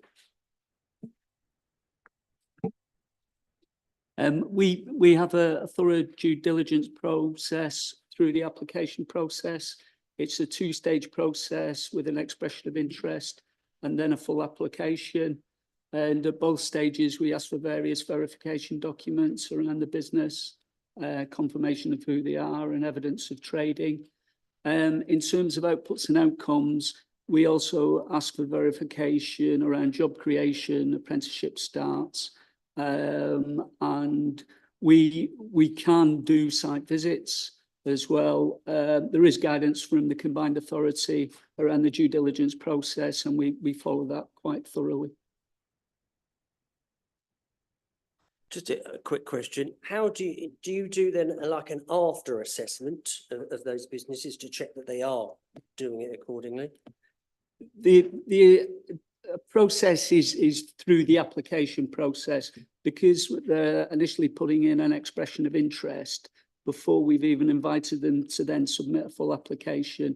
We do due diligence checks on the business at that stage to make sure they say who they are, and various checks on Companies House, social media profiles, those kinds of things. We ask for copies of the most recent accounts. And if a business is a startup, we ask for a financial statement from the nominated accountant. And then at full application stage, we require further evidence, so quotes of the expenditure, which we can check that those can be verified. We also ask for, at the payment stage, copies of invoices. So we don't pay any grants up front. We only pay once the project is being completed. Thank you. I've got Councillor Goldsack. Thank you. When I look through the document, we've got an opportunity to support businesses and with money, which is a great opportunity. So we've got to maximise it. I saw the word section 12 publicity. I thought, great, this is going to tell me how we're going to run it, because I love a phrase where I don't know what I don't know. So I have to ask a lot of questions to make sure that there's something that I didn't even know was out there, and I find it. So how would a business in East Cambridgeshire know about this opportunity? Because it doesn't say so in the publicity bit. That tells us what we're going to do with the successful ones. But how about those that are out there that really could do with this? How are we going to reach them and let them know that this is going on? Economic Development has its own CRM system. We've got around about 8,000 businesses registered on there. We use that system to email directly to businesses, and particularly if we're trying to target businesses. I will be honest, sometimes it's quite difficult to access those businesses that are sole traders. and partnerships. We put a lot of stuff out through social media. We also go through various networks like the Chamber, Federation of Small Businesses, the Ely Cathedral Business Group to promote the grant schemes. And we're going to carry on obviously doing that. But I'd take on board, and it's one of the challenges we face every time. And that's why we've actually reduced the turnover amount, which normally for an SME type grant fund, which this is, would be £10 million. We've reduced it to £1 million, which will be big for many one-man bands, I know, but we are considering how we can do that. Okay, through you, Chair, just if I can come back on that. May I suggest that once your project plan's in place for how you're going to get this out there, that you copy members and also copy parish and town councils on this, because I think they've got an opportunity to reach potentially more of the sole trader. I recognise that, I don't want to say the grey market, it's certainly not a grey market, it's a very active and very thriving market. There's a lot of people out there that are effectively in unregistered businesses that wouldn't be on your CRM system, although the CRM system with 8,000 on it is a great starting point. Thank you. Okay, thank you. No more questions, in which case I'll move to the, I'm still going to have debate, so don't worry if members want it. We've got there are 5 recommendations. I'm happy, as this is set it in train, something that I think is very valid, and I agree with what Councillor Goldsack's saying and Councillor Denny. It's obviously trying to get out there to get the funding to businesses that need it and are going to grow, because it was very interesting your comment, Kieran, that the previous scheme secured 58 extra jobs, including 4 apprenticeships. Now that's I think something we all would agree is great for the area. But I'm happy to propose this from the chair, and Councillor Bobbin is happy to second it. So members, I'm going to move into debate. Any members wish to make any comments? No. Further to my comments, what I would also add, and this is again coming back to you, Kieran, but it's broader. In our local communities, you will often find and hear of many business-focused network groups, BNI being probably the largest one, 4 Network, etc., etc. You can tell a guy who's spent a lot of time networking in his career, but they're all out there. They would also be great sources to be able to reach. I'm just very conscious that when you get something like this, which is a great opportunity, the great news, and could well be a lifesaver for particularly new and fairly new businesses, most of them would probably apply for it just after it's closed, because that's when they found out about it. So I hate the thought that we're missing people. So those business networks, I'm happy to help you link into those if you need any. Yeah, thank you. We'll take that on board, yeah. Okay, thank you, Councillor Goldsack. I'm sensing that we've got unanimity on this. Is there anybody not in agreement with this? No. In which case, we have approved the proposed grant funding arrangements for the 2 funds. We've agreed the Business Growth Fund will open on the 7th of July and close on no later than midnight on the 5th of September. And the Rural England Prosperity Business Grant Fund will open early in the autumn of 2025. And that if the fund is fully utilised before the close date, the council reserves the right to close the fund depending on new applications. But thank you for the contributions, but hopefully it gets out there to the businesses we want to thrive in the area. But thank you, members. Thank you, Kieran.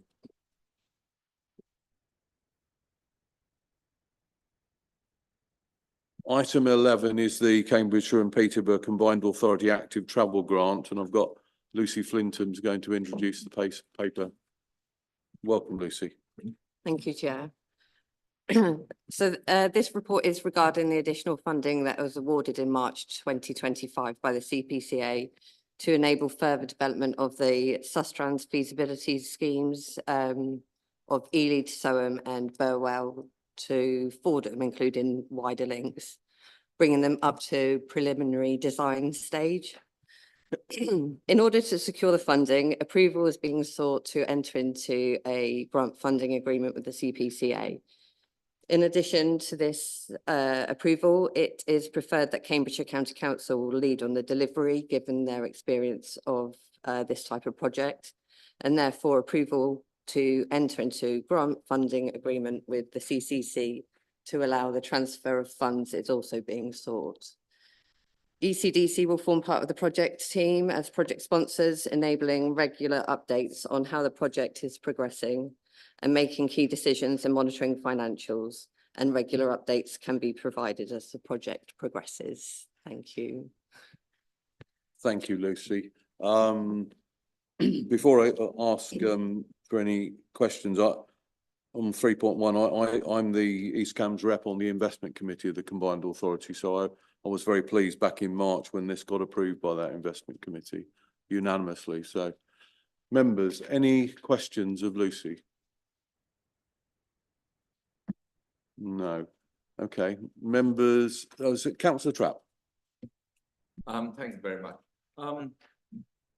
These are just two routes. Are there any others going to be considered or not? Why these special ones, if I may ask? So Ely to Soham has local, strong local support, in particular the Ely to Stuntney stage of the route. The routes would also link into the proposed Soham to Wickham Greenway, which is being delivered by Soham Town Council. And then the Burwell, Fordham and the wider links, both parish councils are keen to progress this. Plus the routes would link into the other existing and proposed routes, including Cambridge Greenway to Swaffham Prior and the new link between Burwell and Swaffham Prior and Lodeway. Thank you. I didn't know that the Swaffham Prior to Burwell was progressing. Last time I analysed it all, reported, it was sort of stuttering. Is that going ahead or not? Are you talking about the Greenway scheme? Well, it's not part of the Greenway scheme. So the Greenway stops at Swaffham Prior. Yeah. So there will also be a gap, but this is just another step towards making that through link through to Cambridge. If I can come in there, I mean, the bus cycle walking group, which I chaired, is now basically it's no longer because it served its purpose. We certainly did that. The Swaffham Prior to Burwell was certainly one of the options we discussed, and I think the Sustrans produced a number of routes, 3 or 4 different options. Again, part of the issue is we've got some, I think, hopefully Sally would agree that we've got a number of ready-made schemes. Literally, Sustrans have got a lot of work on, which we use grant funding to, but it's obviously getting as many of those schemes before the funders like the CPCA and the county council. So that's our route really, is what we're trying to do. So in a sense, what we're doing is not actually doing these routes, but just doing feasibility studies. So instead of, all right, okay, so once again, quite a lot of money is going to, as Councillor Colbert said, it's going to a different aim, which could be done on this, providing these routes. Thank you very much.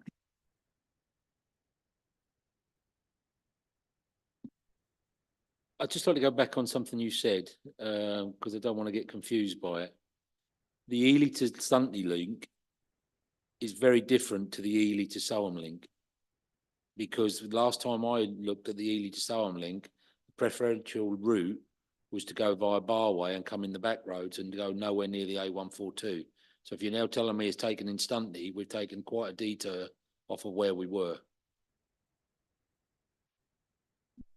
So part of this work will look at those routes. So the Sustrans study had many routes with each of their studies. So part of this work will be to narrow down those options and then do the detailed design or preliminary design for those. So there is no preferred option for any, the recommendations in the Sustrans reports, but there's no route that we're actually taking forward at this moment.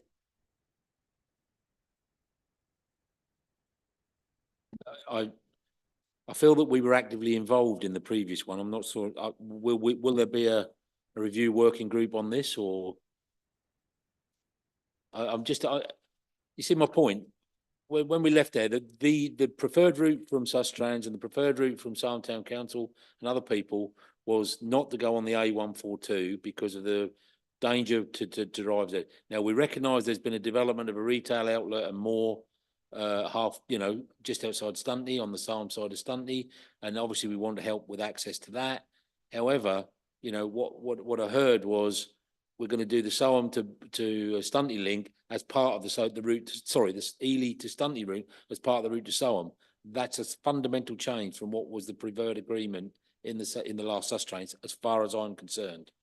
So there's a separate piece of work being undertaken for the Ely to Stuntney route anyway, so that will go ahead regardless. And like I said, there is no preferred option at the moment to take forward to this preliminary design for the Sustrans one. So it could be that the Barway one is the one that goes forwards, but as separate to that, there is separate funding for the Ely to Stuntney route as well. Councillor Colbert. I was just going to say that if I remember rightly, when the last time we met on this subject, we were looking at a range of different suggestions, one of which I think ran pretty much beside the river. There were quite a few of them that I understood they were going to be narrowed down. So this is the next stage in that process. Thank you. Yeah. Very much so. This is the next stage of that process. Yeah. I'm seeing no more hands, in which case I'm looking for before we go to debate, I'm looking for a proposer for the item. First of all, Chair, I'd like to propose it. Yeah. And secondly, I'd like to make a couple of comments under the debate section. Yeah. Can I have a seconder for this? I've got Councillor Bovingdon. Now we're into debate, so please take it. And then I've got Councillor Akinwale and then Councillor. Well, I'll give way, of course. Proposer, you can kick off and then you can finish. So, well, I think it's all these schemes are great. They're all struggling for money, and I can just see that an Ely to Soham and a Burwell to Fordham would be massively popular, will be, and I know will become, and so I'm totally in favour of this. And we need to keep our eyes for the future. And one of the ones that are in the future must, of course, be Little Thetford to Streatham. And that's another one that I will keep pushing for myself, but I recognise that's some time away. So it's certainly I support the officer's recommendation. okay, thank you, Councillor Hunt. I've got Councillor Akinwale. Thank you, Chair. I just wanted to second the proposal. I think it's a wonderful project. I don't know you have a seconder for the Okay, proposal. I'm Yeah. happy with that. Yeah, thank you. And now I've got Councillor Bailey. Yeah, thank you. So again, I just want to bring us back to the purpose of this work when we began it during COVID.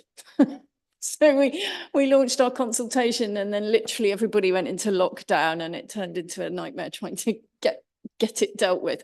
But, back then we had this ambition to ask our residents about alternative forms of transport, and we went out across the whole district and promoted our consultation to every single household for both what they wanted to see in terms of bus services and what they wanted to see in terms of cycling and walking routes. And we also asked them about any issues with existing cycling and walking routes, and we badgered the County Council for improvements on that front as well. The aim of all of that work was a recognition we are a tiny district council. We do not receive direct funding from the government or other agencies to deliver either bus services or cycling and walking routes. We can sometimes lever in funding through Section 106 contributions and that sort of thing, and we have done that, and we're actively involved in that, but we are not directly funded. The funding to deliver these sorts of routes goes to the Combined Authority and sometimes Cambridgeshire County Council, sometimes both, and sometimes the Greater Cambridge Partnership, but that doesn't generally find its way into our neck of the woods. So, the expectation of a tiny district council that has net revenue budget of 14 million or something is not to deliver. So I'm looking at the web page where if you just search on our website, you'll be able to find, if you search for Sustrans feasibility, you'll be able to find all of the routes there. There are 11 in total because we did 10, we spent our money on commissioning Sustrans to do 10 feasibility studies following our consultation on the most popular routes and locations that people wanted to see, as well as revamping a previous study that they had done, the Wicken to Soham route. And they're all on there. Now, I've never done it, but I suspect if you added up the cost of delivery of these routes, it runs into the tens of millions, and if not, probably hundreds of millions, frankly. So, the idea was never that East Cams is going to start funding delivery of these routes. I mean, I can't remember, but I'm plucking figures off the top of my head. I think Ely to Littleport was like over 10 million quid, wasn't it? And 14 million, for example, so that is not what this is about. Having said that, we have put some money where we can into supporting and match funding and providing some funds towards actual delivery. The idea with this was always, and it's something that this council has a really good history of doing, is trying to get ourselves into a shovel-ready position as possible to present things on the table, because these things take so long. And if you've done all of this, desktop work, this hard yards that takes such a long time, and you can present that to the funding organisations, here it is, it's a scheme that's ready to go, or as ready to go as possible, then you will attract the funding and you will be the ones, because we're ahead of the game. And that was always the idea of this work. And actually, here it is, the proof is in the pudding, because the Combined Authority is awarding us £400,000 to pursue the next stage of trying to get these things to actual delivery. And that's exactly what this is about. This is about presenting our work that we've commissioned and paid for from this authority, which we're not funded to do, and it's not even in our remit, but we've done it because we want to just further our cause of actually getting some of this stuff delivered. And we're not prepared to sit around waiting for everybody else. But this is always with the intention of attracting the funding from the organisations that are funded to deliver this stuff. And that is not us. So that's what this is about. And I'm delighted that our plan is coming to fruition, because, our work has been seen as high quality and attracting £400,000 to try and get us to the point where we've got an actual route option to present, to try and nail some actual funding to deliver this stuff. So I just wanted to bring us back to, the reality of what we were trying to do here. Thank you, Chairman. Thank you, Councillor Bailey. I've got Councillor Colbert. Thank you, Chair. I'd just like to reassure Councillor Bailey that I had absolutely no intention of suggesting that East Cams District Council should be funding this sort of project. What I'm talking about are just filling in little gaps between housing estates, beside roads, just doing whatever we can on a sensible scale to enable people to move around their own communities, not linking up the whole thing. I fully appreciate what Sustrans do. Okay, thank you. Thank you, Councillor Colbert.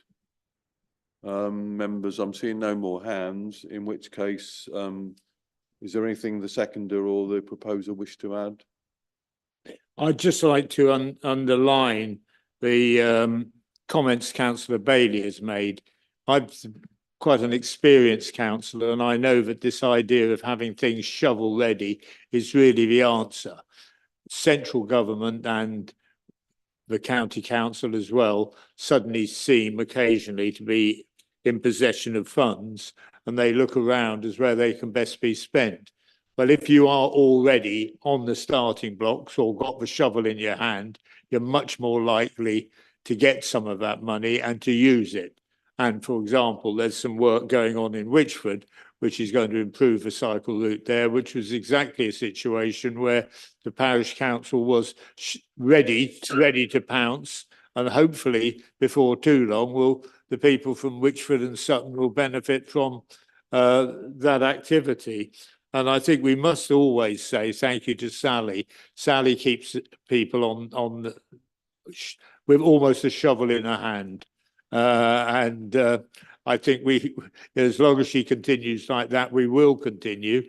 And that's why, for example, if we have a goal of Little Thetford to Streatham, it may be a long time, but if we don't think about it and we don't start talking about it, it won't happen. So let's all try and grab our own individual shovels. Thank you. Very apt comment. Okay, I'm seeing no, I'll just read it out for benefit of members, members of the public watching online. Members are requested to agree that the council accepts £400,000 of funding from Cambridgeshire and Peterborough Combined Authority to deliver the Sustrans Study East Cams Routes project. And then 2.2 to instruct the director community to enter into a grant funding arrangement with Cambridgeshire and Peterborough Combined Authority. And then 2.3 to agree that Cambridgeshire County Council be appointed as the delivery agent for the project. I'm seeing no dissent on that. Members are happy with that. Yeah, so that's carried unanimously. Thank you, members. Thank you very much. Thank you, Lucy.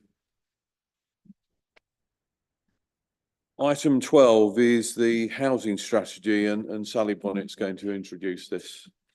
Thank you, Chair. The document for approval, Appendix 1, is a very high-level overview which brings together in one place information about all the housing-related services and strategies at the Council. It summarises the work of various teams within the Council in relation to delivering housing growth, better homes and supporting people. It's been produced in response to an internal audit recommendation and is a strategic plan outlining the long-term objectives and actions for addressing housing issues within the district. Documents referred to in the introduction have previously been approved by members and each has its own action plan and monitoring and reporting processes which will be continued to be delivered. Thank you, Sally. Members, any questions on this? Councillor Trapp. I'm sorry about this. Well, no, I'm sorry. It says on page 107. Just want to check this figure. Homelink, there's the fourth bottom left of all those little maps, and which is lovely diagrams, says Homelink. Is it really 1,243 that we have people, household on the social housing register? Yes. But I thought there was a waiting list of about 800 or so. So though the latest figures that I got when we were drafting the report. Does that include people on the waiting list as well as those houses that we're providing socially for social housing? So that's the number of houses on the number of households on the housing register. Thank you. Thank you, Sally. Any other questions? Oh, Councillor Bovingdon. Thanks, Sally. I mean, I wholeheartedly support this. It's a great piece of work and a step in the right direction. One of the things I picked up on is we seem to be following central government's steer on the talking about housing and then lots of social rented. Are we able to influence it so that we have more shared ownership, which is affordable, but actually my research and being in that business actually shows that there's more of a demand for shared ownership for people to get onto what is truly affordable housing, get themselves on the ladder. So are we able to influence that through our SPDs and our own housing strategy? So we use the figures that come from the strategic housing market assessment. So it's approximately about 23% shared ownership and then the remainder affordable rent products. But planning can have those conversations as they do negotiations through the Section 106. If you feel there's a need in a particular area, we can look at addressing that. I think I'll just come back on that. We noticed that some of the parishes, some parish councils actually said they don't need any more affordable. What they mean by that is that they don't need any more rented. They are looking for shared ownership. So again, are we able to have that discussion with those parishes and then influence the split of those affordable? Yeah, we can have those conversations. We can do some work on that. Councillor Bailey. Just a quick question on page 7 of the item 106A of our pack. It's the page with all the graphics on, which I thought was lovely, actually. I agree with Councillor Trapp. But I don't know if it's just me, but I couldn't understand the one that says proportion of East Cambridgeshire households aged 66 and over is 24%. I understand the statement, but it didn't seem to correspond to the graphic. I can't make head or tail of the graphic that goes with it. I think possibly it's the wrong graphic, or I don't know, or is it just me? The breakdown, it breaks it down more than 65. So I think there's 65, 75 and 85 from memory. So those lines will need to be amalgamated to get to the 24%. That's why they look lower. I Okay, appreciate it's they a are very little bit small. incomprehensible, to be perfectly That's why we honest. put the link. Obviously, I appreciate people have got a paper Okay, copy, fine, but the fair link enough. is in the document so that you can see a Okay. full size version. Thank you. Okay, thank you for that. I'm seeing no other hands for questions. So we are moving to the proposal. Members are requested to approve the housing strategy. Do I have a proposer? Councillor Yeah, Bailey. Chairman, thank you. And do I have a seconder? Councillor Bovingdon. Do you wish to speak now? Yeah, thank Bailey? you. I do, because I really, really love this document. I just think it's wonderful. And actually, I'm hoping it was a relatively straightforward thing to put together, because it is essentially pulling together into one document all things housing that are going across across the council and across the district. So really, it was just putting it all into one place, all the great work that's happening. And there's a lot to be proud of in there. There's clearly more to do. There always is, but a huge amount to be proud of. We're proving that we are delivering housing for, and that we're reserving a lot of our affordable housing for local people, which is a massive problem, across the country, where, and I think parishes and communities are much more accepting of new housing, where they know that it's going to be their own local people that benefit first. And there's innovation in there with 100K homes and our support of community land trusts, which have done an amazing job delivering new sites and new housing in their and infrastructure in their own communities for their own people, first and foremost. And CLTs are just great because, they provide an income for the community as well. So that it's just a win-win all round. And then when you look at the homelessness prevention performance of this council, we've had no families in temporary bed and breakfast accommodation here since 2012. And prior to that, it was going through the roof. And that's enormously important, because it's a terrible situation for a family to be in temporary bed and breakfast accommodation, and it's bad for our budget and it's bad for taxpayers, but more than anything, it's just not a good situation for families. So the fact that we've managed to help people avoid that situation is fantastic. And I'm hugely proud of our homelessness prevention service.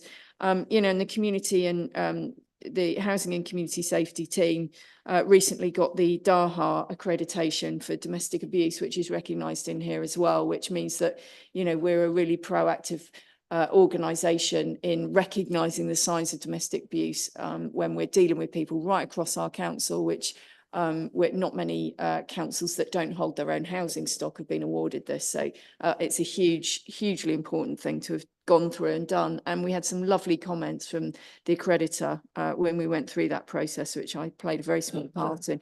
So I'm really, really pleased with this document. I think it's beautifully set out. I'm assuming that was our wonderful Reaper graphics. Yeah, I just really admire the way that these documents are made so accessible.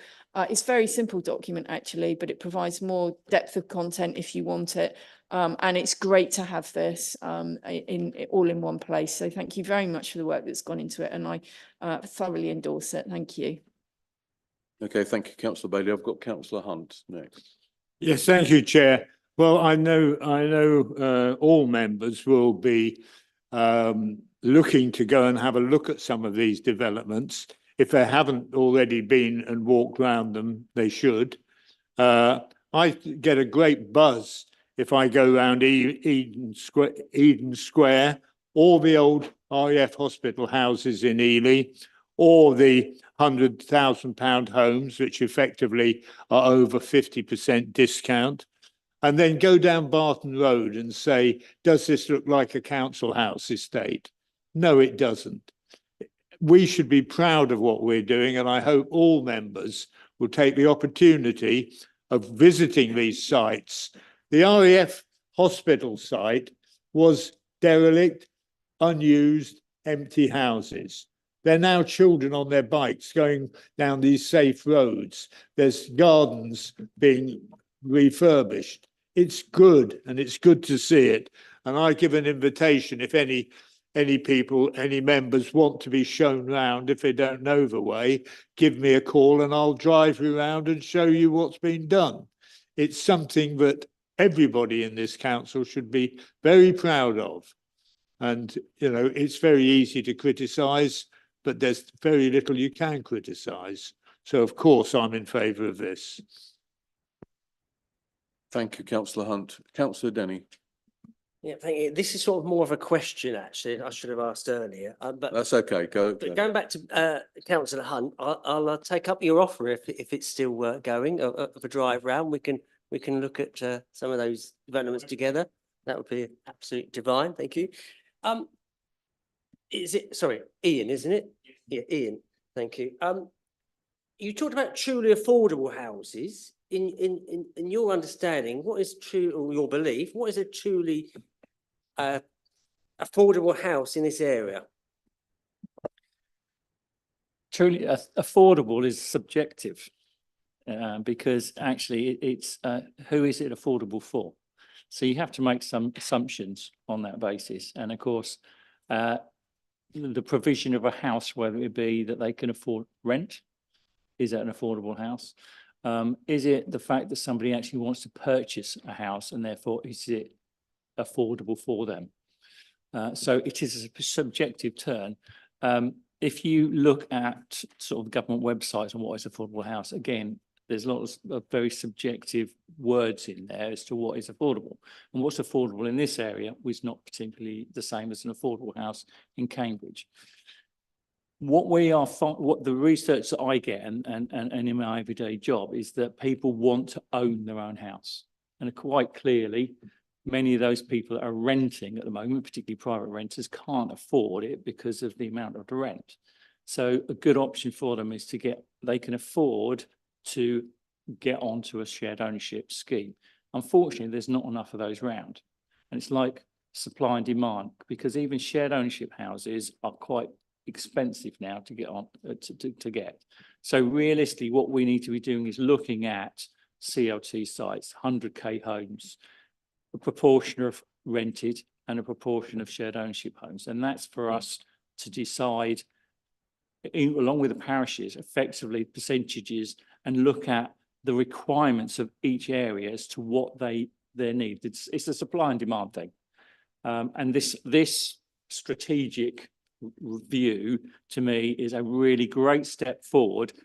It will change because government policy changes, but this is a great step forward based on the fact that currently in this country we have a real issue with a flawed housing delivery and a flawed planning system, and we're making the best of it. And this, to me, delivers the big step forward.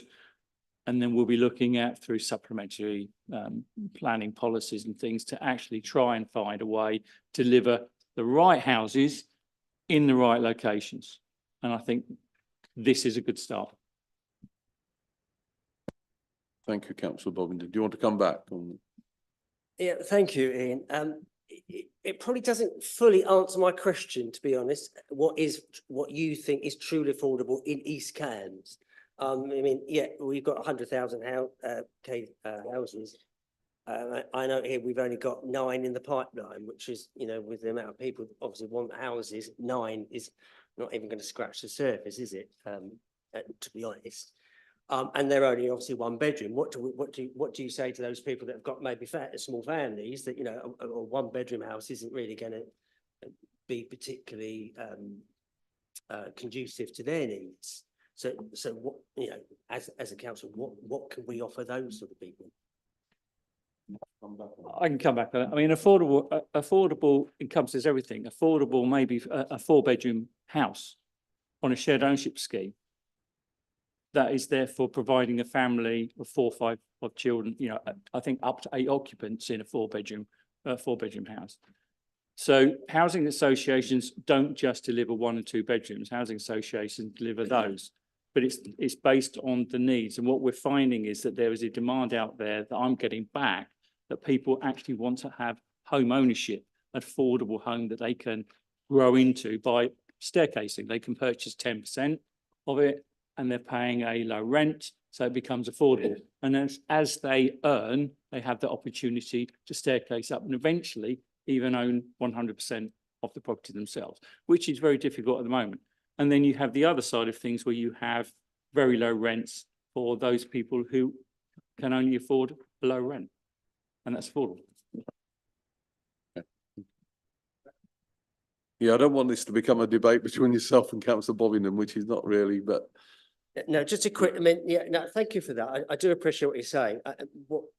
Again, some of the constituents I've spoken to have said to me that a lot of those schemes, these shared ownership schemes, if you include the rents, the service charges, and then the mortgage, is actually unaffordable for them. So it's obviously incumbent that we try and get those rents as low as possible for, you know, so that it is affordable for them to move on and then potentially move up the ladder.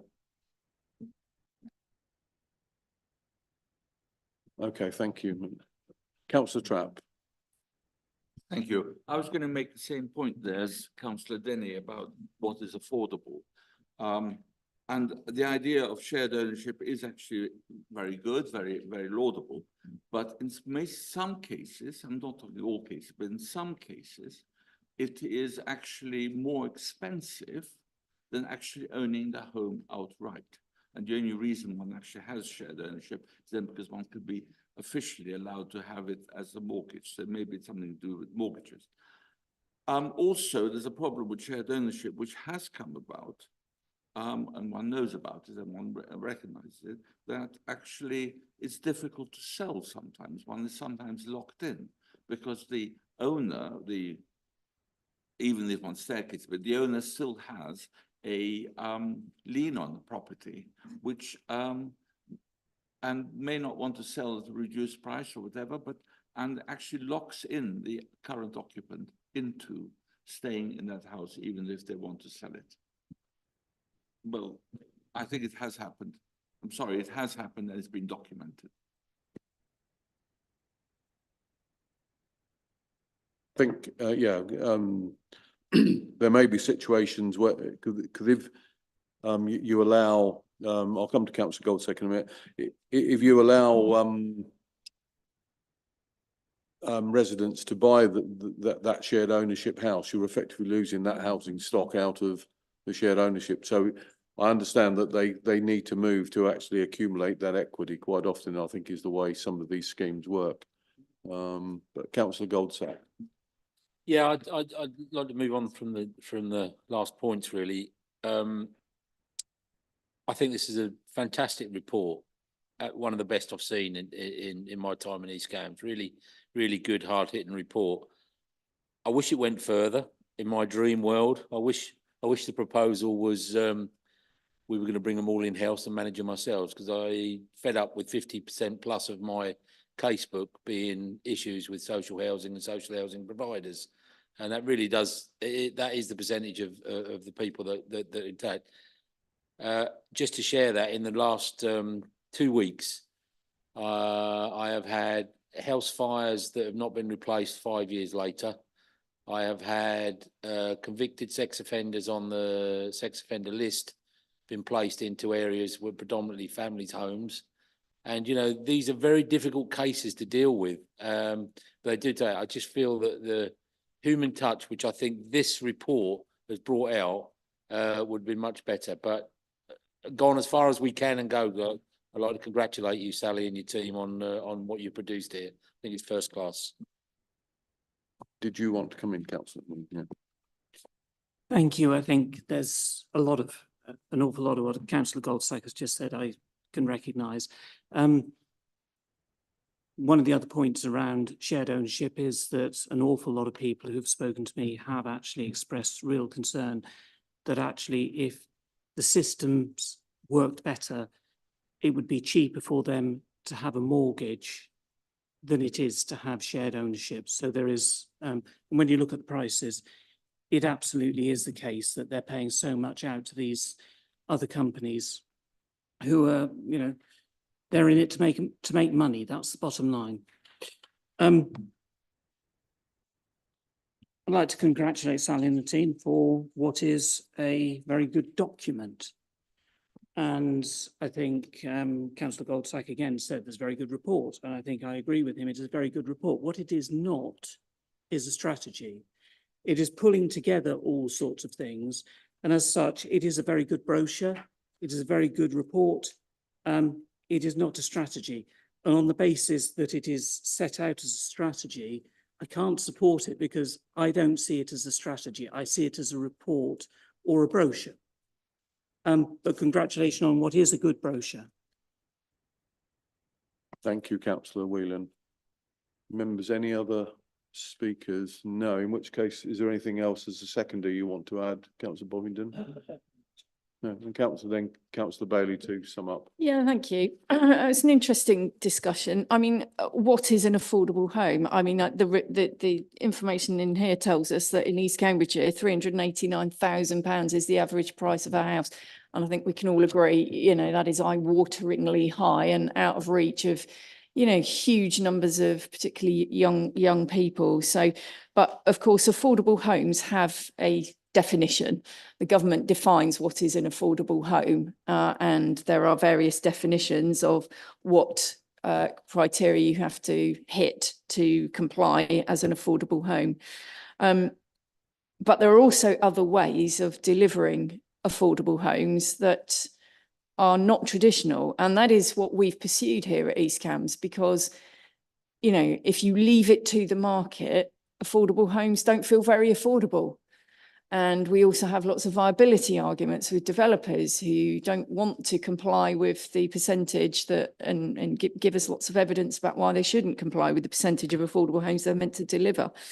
And they also don't necessarily want to deliver the tenure types that we might want to see as well. So that's why, you know, a number of years ago now, we decided to pursue our own housing delivery via different mechanisms in order to try and interrupt that a bit and actually try to make a difference. And yeah, it's been relatively modest, but it's there and it shows that it is possible. And our community land trusts have the ability to, so some of them are offering shared ownership opportunities as well as affordable rental opportunities. And what I can tell you is that, you know, when you look at the definition of social rent being 80% of open market rental value, which is very high still in East Cambridgeshire, some of our community land trusts, the last time I spoke to them, were delivering at under 60% of open market rent, because they have the ability to set their rents individually if they want, for individual people taking tenancies in their properties, because they can peg them to their actual income, so long as that works in their funding model. And then they can review that as people's life circumstances change and hopefully improve, and they can increase those rents. But that is the sort of level that some of them are delivering at, which is phenomenal, absolutely phenomenal. It's why we pursued the product of 100k homes, and you know, it has got a bit of a lifespan issue, 100k homes, because you can't necessarily deliver at £100,000 forever, because time moves on and sooner or later there's going to be a naught on the end of that figure. But you know, the administration decided to take on the policy of 100k homes when the Combined Authority dropped it, because we had a number that were in the pipeline. And many of these 100k homes have been delivered at absolutely nil cost to the taxpayer. And yes, it's modest numbers. By the time the Kennet ones are delivered, there's 4 coming on stream soon, but by the time the Kennet ones are delivered, we will have delivered 25 across our geography. And I wish it was an awful lot more. It takes time to deliver these. I know that the Combined Authority and the Mayor has an ambition to develop a discounted home product. It might not be called 100k homes, but he wants these being delivered across the area. And I'm delighted that Councillor Denny sounds as though he's quite supportive of this idea. I mean, I think unfortunately, it's not something the rest of your group at the time decided to support, with this council taking it on. But, you know, we have been able to make 25 of these available in our district, and I think it's been fantastic. And there was a concern that potentially it locked people, as Councillor Trapp was trying to describe shared ownership. I'm not sure how it applies to shared ownership, but that it might lock people into these homes because they can't afford to take the next step. But actually, what this does is means that that the big problem with shared ownership is that people go into shared ownership, not so much because they can't afford the mortgage on a £350,000 home. It's because they can't get the mortgage on a £350,000 home because of the multiples factor of your income, etc. And that's the issue that they face. And then they end up having to pay rent on the other part. 100K homes, you own the property 100%, you don't pay rent. And it means that you are able to build up equity and actually very often make enormous savings in terms of your monthly outgoings versus what would be a one-bedroom rental property. Enormous savings, which means that you can save towards the next step up on the ladder. And we have had people who have sold their 100K home and moved on into their next property. Can I ask you to sum up? You know, in terms of it not being strategy, I just want to remind that, you know, there are links in the document that delve deeper into all of the other work. So, you know, this is about pulling together all of that work. So I think it is. Thank you, Chair. Thank you. That's spot on the 5 minutes. Well done. Thank you. So I'm sensing we might not have unanimity on this. So in 2.1, members are requested to approve the Housing Strategy Act Appendix 1. So all those in favour of that? All those against? And all those abstaining?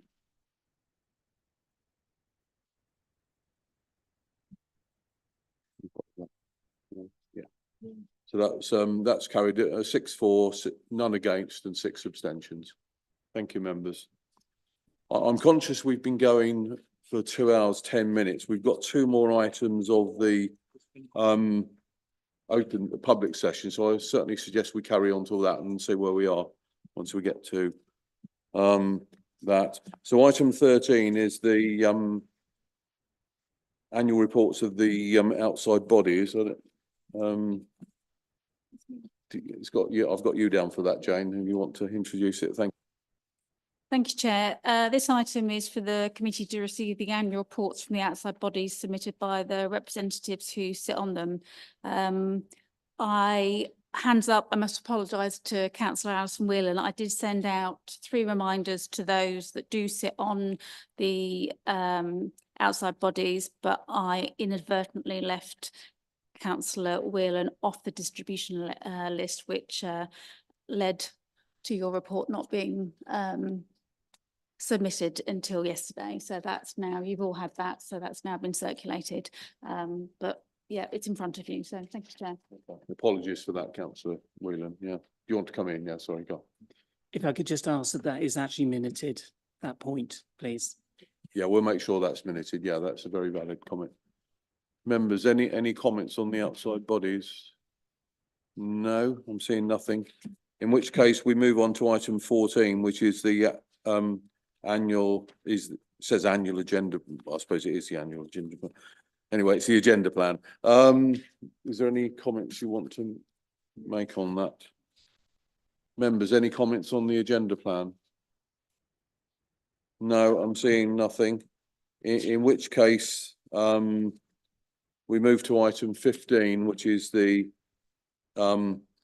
proposal to exclude the public, including representatives of the press. That is that the press and public be excluded during the consideration of the remaining items because it is likely, in view of the nature of the business to be transacted or the nature of the proceedings, that if members of the public were present during the items, there would be disclosure to them of exempt information of categories 1 and 3 of Part 1, Schedule 12A of the Local Government Act 1972. I'm happy to propose that from the chair. Do I have a seconder? Members, all in favour? Okay, thank you. That's carried. In which case, that brings us to the end of the public session of the meeting. I'd like to thank those members of the press and public watching online for their attendance, and hopefully they enjoyed the meeting, and look forward to them enjoying the rest of their evening. Thank you.